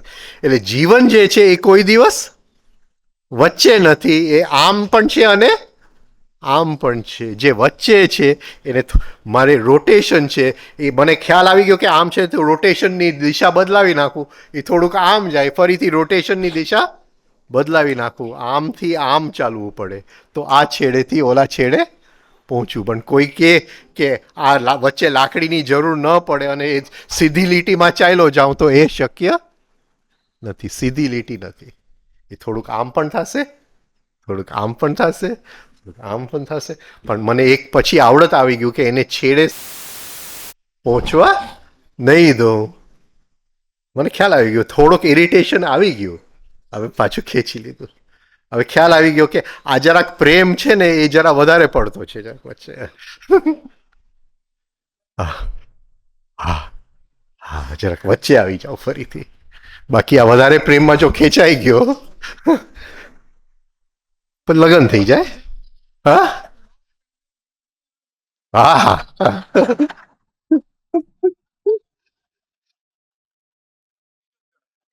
એનો એનો એનો બીજો છેડો છે કે જૂનું નકામું છે ને આ નવું લો.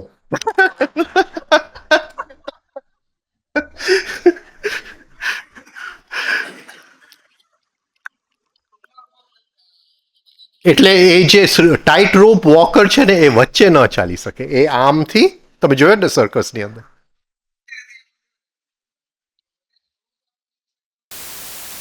કલા જ મુક્તિ છે, ધ બેલેન્સ મુક્તિ છે. બાકી કોઈ કે હું વચ્ચે જ રહું એ શક્ય નથી. હા, એક આવડત આવડી જાય, વચ્ચે ચાલવાની આવડત આવડી જાય, પણ એને ખબર છે કે સાવ વચ્ચે તો ચાલી શકાતું નથી. હા, આપણને ખ્યાલ છે કે હવે આ આમ ગયું એટલે અહીંયા પહોંચશે તો શું થવાનું છે, એની પહેલા આપણે એને આ બાજુ ખેંચી લઈએ. ને આમ ગયું તો અહીંયા પહોંચશે તો શું થવાનું છે, એને પહેલા આમ. સત્ય વચ્ચે છે છતાંય વચ્ચે નથી. એટલે તો જીવનનો આનંદ છે, એટલે તો જીવનનો આનંદ છે. હવે અહીંયા વચ્ચે જાય, ન સુખ આવે ન દુઃખ આવે. હા, પણ સુખ આવે છે, પણ ખ્યાલ છે કે આ જરા એને ખેંચી લે આ બાજુ. દુઃખ આવી ગયું તો ફરીથી સુખની મજા લઈ લે. પણ જો આમાં ખેંચાઈ ગયા તો અહીં સુધી પહોંચીને પછી ધડ દઈને આમ જવાનું છે, એ આપણને ખ્યાલ આવી ગયો. એ ખ્યાલ, રાઈટ? તો આપણે એન્જોય કરી શકીએ લાઈફને. બાકી હવે વચ્ચે હા, અને આ પારથી ઓલા પાર ચાલ્યા જાય. શું કે ને ટાઈટ રોપ વોકિંગ શું કે ને ગુજરાતીમાં? ટાઈટ રોપ વોકિંગ. આ પણ છે, આ પણ છે. આની આનંદ છે, આની આનંદ છે. અને આનંદ હંમેશા વચ્ચે જ છે, પણ વચ્ચે રહી શકાતું નથી. આમ આવી ગયું તો થોડુંક પાછું આવ, થોડું ઇરિટેશન તો આવે, થોડું ઇરિટેશન તો આવે. પછી ખ્યાલ આવે, આવી જાય પાછું, થોડાક પ્રેમમાં આવી જાય. પછી એમ કહે કે ભાઈ હવે બહુ વધારે પડતા હોય તો એ લાભ લઈ જશે, પાછો વચ્ચે આવી. હા, બંને સાથે. અને આપણને જ છે ને. હા, પણ રમવા માટે મુક્તિ નથી. રમવા માટે બાપુનો વાક્ય છે, પૂર્ણ હોવા છતાં રમવા માટે અપૂર્ણતાનો સ્વીકાર કરવો પડે છે. પૂર્ણ હોવા છતાં રમવા માટે અપૂર્ણતાનો સ્વીકાર ચાલ્યા કરે. તો જ લાઈફ આમ જોય બને ને. આમ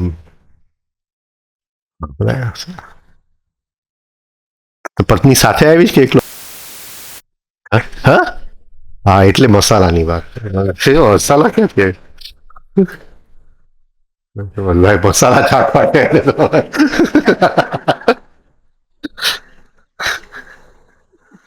ગભરાઈ જાવ આવું સાંભળો તો.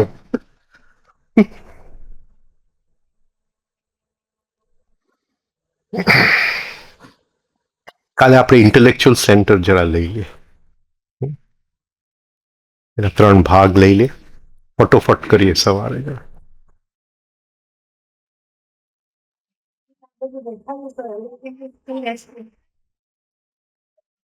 હમ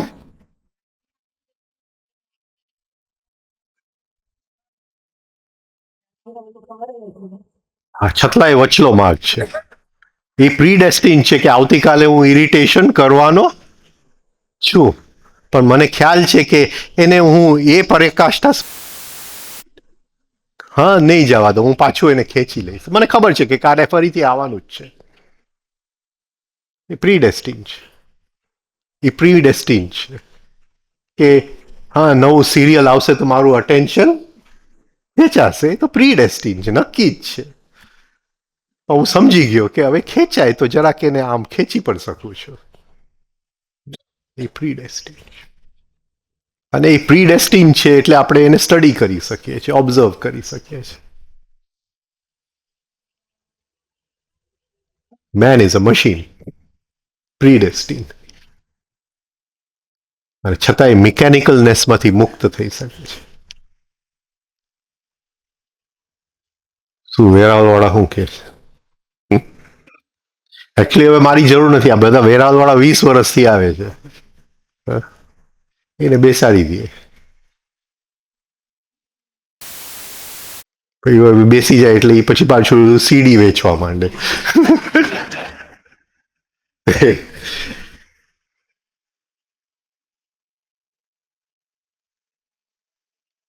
જોરદાર વેચે હો.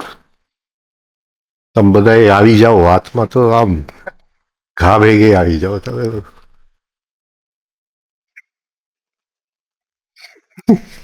આમ હાથમાં મુક્તિ દેખાડી દે. હા.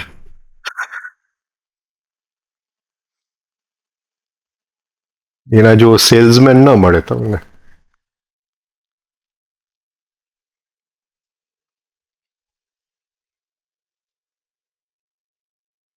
બોલો શું કરવાનું છે હવે? શું મજીઠિયા સાહેબ શું કરવાનું? તમે તો બહુ શાંત થઈ ગયા. હા, મારું પેન્ડ્યુલમ ફરવા માંડ્યું તમને જોવો. આમ રિયલ શાંતિ છે કે પત્ની કે જ શાંત થઈ ગયા? તો કંઈક માનીએ આપણે.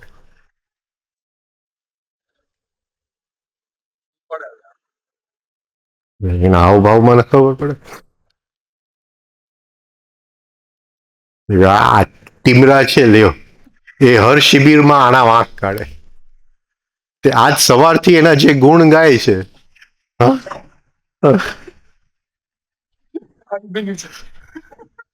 તમે વિચારો. હવે મારે વિચારવું પડે કે કોણ ટ્રાન્સફોર્મ થયું, આ કે આ? પેન્ડ્યુલમ ટ્રાન્સફોર્મ થયું.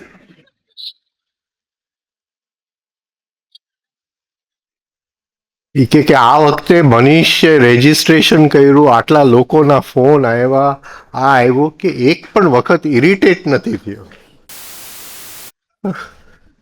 એ કે બાકી તો આમ હજી કોઈકનો ફોન આવે ત્યાં તો ભડકો પડી જાય. કે ભાષા તો હવે એ એવી વાપરે છે, જ્યારે અમે નવા કોલેજમાં હતા ને મારા પ્રેમમાં પડ્યો હતો ને એ જ ભાષા વાપરે.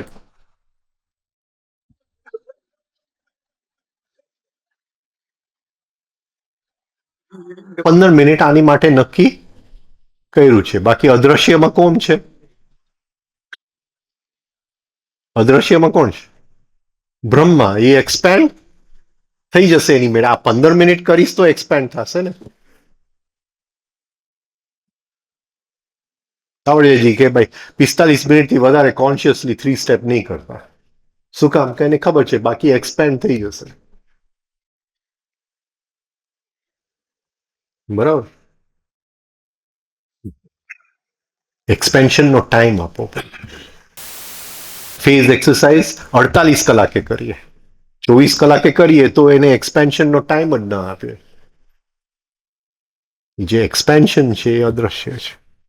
હા, એટલે 15 મિનિટ તું રોજ કરી એની મેળે બધું એક્સપેન્ડ થશે. હવે તું કે 15 મિનિટમાં અડચણ આવી ગયું તો શું થયું? તો પછી હવે આ રડવા જેવી વાતો થઈ ગઈ બધી. 15 મિનિટમાં અડચણ આવી ગઈ. 15 મિનિટમાં ક્યાંથી અડચણ આવે? હું તમને એમ નથી કહેતો કે તમારા રોજના ક્રિયાઓ તમે કંઈ પણ બદલાવો. તું જે જોબ કરતો એ જ કરવાનું છે, જેની સાથે વાત કરવાનો છે એ જ કરવાનું છે, જે કોમ્પ્યુટર સામે બેઠો છે ત્યાં જ બેઠો છે. કંઈ પણ બદલાવાનું નથી. ખાલી પ્રેઝન્સને હોલ્ડ કરવાનું છે. અને એની માટે ટાઈમર મૂકી દે કે 3-3 મિનિટે તને રિમાઇન્ડ કરે. 5 વખત તું પ્રેઝન્સ પકડી લઈશ તો એ ઘણું છે. હા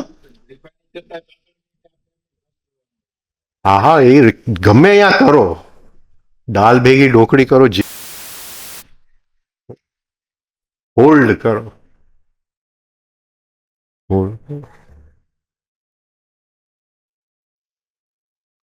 પ્રેઝન્સની ઇન્ટેન્સિટી જરાક જો કઈ કઈ જગ્યાએ પ્રેઝન્સ નું શું કહેવાય ઇન્ટેન્સિટી વધે છે. ઇન્ટેન્સિટી ચોક્કસ કોઈ આપણું અપમાન કરે ત્યારે ઇમોશનલ સેન્ટરની અંદર પ્રેઝન્સની ઇન્ટેન્સિટી વધે છે. તો ઇમોશનલ સેન્ટરમાં ક્યારે વધે છે, મૂવિંગ સેન્ટરમાં ક્યારે વધે છે, ઇન્સ્ટિંક્ટિવ સેન્ટરમાં ક્યારે વધે છે, ઇન્ટેલેક્ચ્યુઅલ સેન્ટરમાં ક્યારે વધે છે.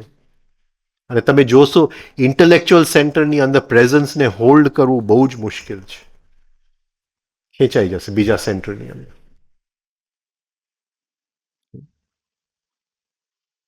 કોશિશ તો કરો. 15 મિનિટ એટલે કઈ મોટી વાત થોડી છે. ચલ જવા દે ને 15 મિનિટ, 5 મિનિટ તો કર. કે હવે 5 મિનિટમાં શું શું આવશે તે કીધું? રેઝિસ્ટન્સ આવશે. રેઝિસ્ટન્સ તો ગમે એ મિનિટમાં આવવાનું છે.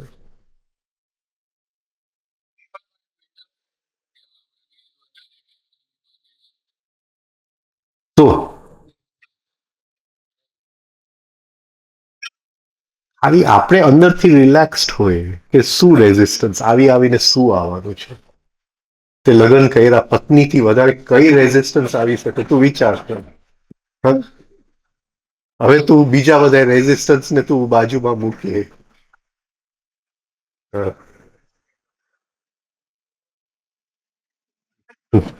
હવે આ ભાઈ એકલા આવ્યા શિબિરમાં કે મસાલા જોઈએ.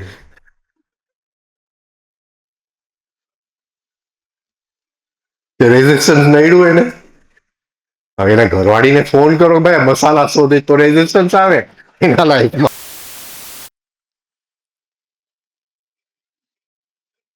હમણાં ફોન કરું જો નંબર આપે તો, પછી ખબર હોલ્ડ ન કરીએ. તો પ્રેઝન્સને હોલ્ડ ન કરીએ તો એ પૂજા તો નકામી ગઈ આપણી. તો જરા લાઈફને જ્યારે તું જોઈશ કે બધી કાર્ય હું પ્રેઝન્સ હોલ્ડ કરીને કરું છું અને બધી કાર્ય જે હું આઈડેન્ટિફિકેશનમાં આટલો મોટો એક શું કહેવાય ક્વોલિટેટિવ ચેન્જ, તો એમાં કઈ રેઝિસ્ટન્સ નહીં લાગે ને. આટલું કરવું તો પડે. કરવું તો પડે. હવે તે લગ્ન કરવાનું નક્કી કર્યું હતું ત્યારે પ્રેઝન્સ હોલ્ડ કર્યું હતું. હવે દુઃખી થવાનું કારણ. અને પ્રેઝન્સ હોલ્ડ કરીને તું ગમે તેની સાથે લગ્ન કરે.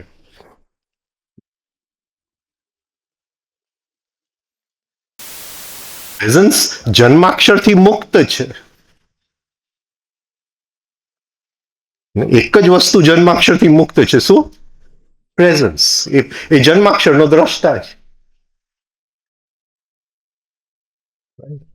હવે જન્માક્ષર કે છે કે આવતીકાલે એક્સિડન્ટ છે, પણ આજે મેં પ્રેઝન્સ હોલ્ડ કર્યું તો એ આવતીકાલ મને મળવા આવી શકે? સમજાય છે? આટલું તો કર. આટલી આને સમજણ કહેવાય. To bring in the intellectual centre.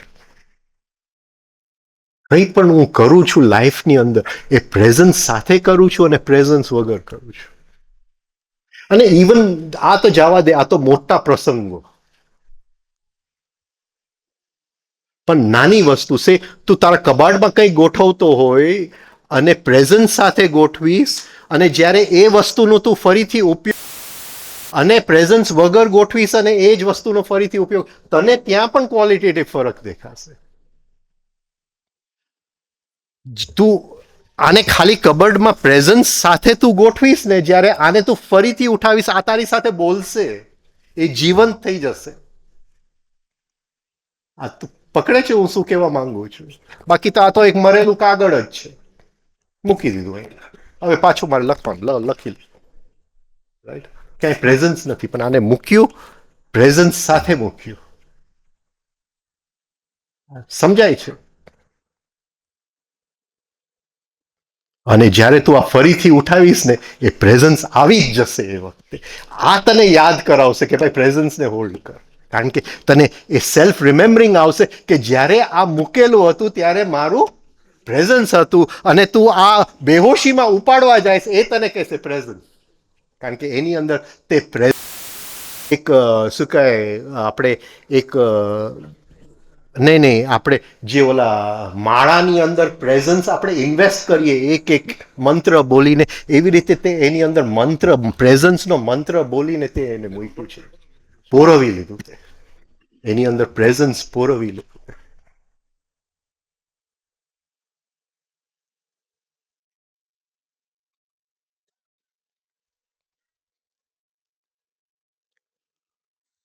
હમણાં અમેરિકાથી આવેલો તો જરા હેલ્થ મારું બહુ જ ખરાબ હતું. બહુ ખરાબ એટલે રિયલી અંદરથી મને નહોતું લાગતું, આમ મજા જ નથી, કોઈ હિસાબે મજા નથી.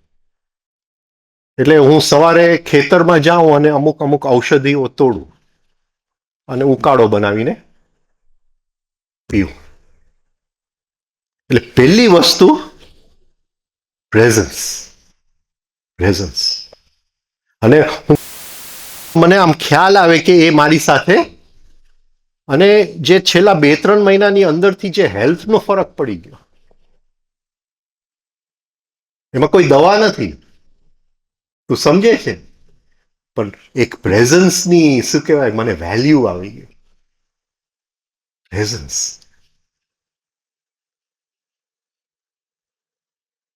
તું કોઈને કઈ એડવાઇસ આપે કે આમ કરજે અને એનું કલ્યાણ થવાનું, તું એમને એડવાઇસ આપે અને તું પ્રેઝન્સ સાથે એડવાઇસ આપે, જસ્ટ ફરક તો જો કે એનું કેટલું કલ્યાણ થાય છે. આમ નાના નાના પ્રયોગો કર જીવનની અંદર, તો કેવી રીતે રેઝિસ્ટન્સ આવી જ ન શકે. આ આપણા મિસકન્સેપ્શન્સના કારણે રેઝિસ્ટન્સ આવે છે. તું કે ઇવન 5 મિનિટમાં રેઝિસ્ટન્સ આવે, 10 મિનિટમાં રેઝિસ્ટન્સ આવે, 15 મિનિટમાં રેઝિસ્ટન્સ આવે.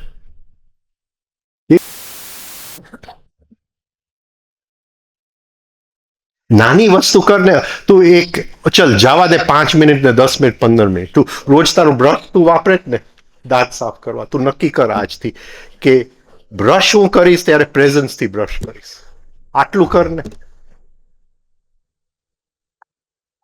એવું કંઈક અલાર્મ મૂકી દે બ્રશની બાજુમાં, બાકી ત્યાં બોર્ડ મૂકી દે, only brush your teeth with presence. ત્યાં નાનું તારા બાથરૂમના અરીસા, એટલે જેવું તું બ્રશને લેવા જા એટલે સામે તને દેખાય.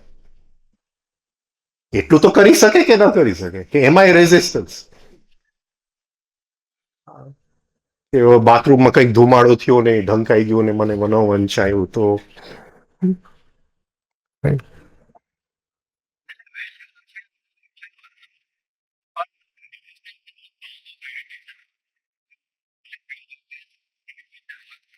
અરે ઇરિટેશન કેવી રીતે વધે? મને હું સે કે લાખો રૂપિયાના હું નુકસાનમાં હોઉં, આવતીકાલે મારે બધાને ચૂકવવાનું છે. હા,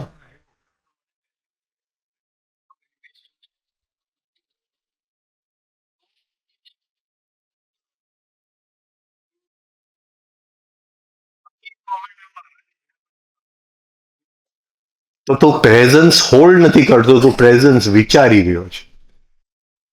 વિચારવાનું નથી, પ્રેઝન્સને હોલ્ડ કર, ફીલ કર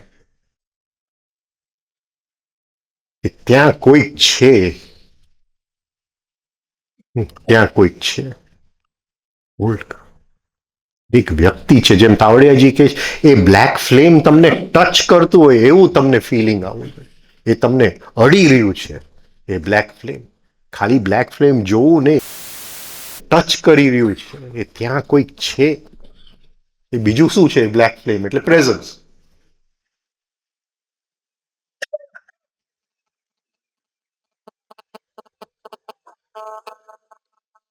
ટ્રાય કર લાઈફની અંદર એક એક કામ બેહોશીમાં કર અને પ્રેઝન્સ હોલ્ડ કરીને કર.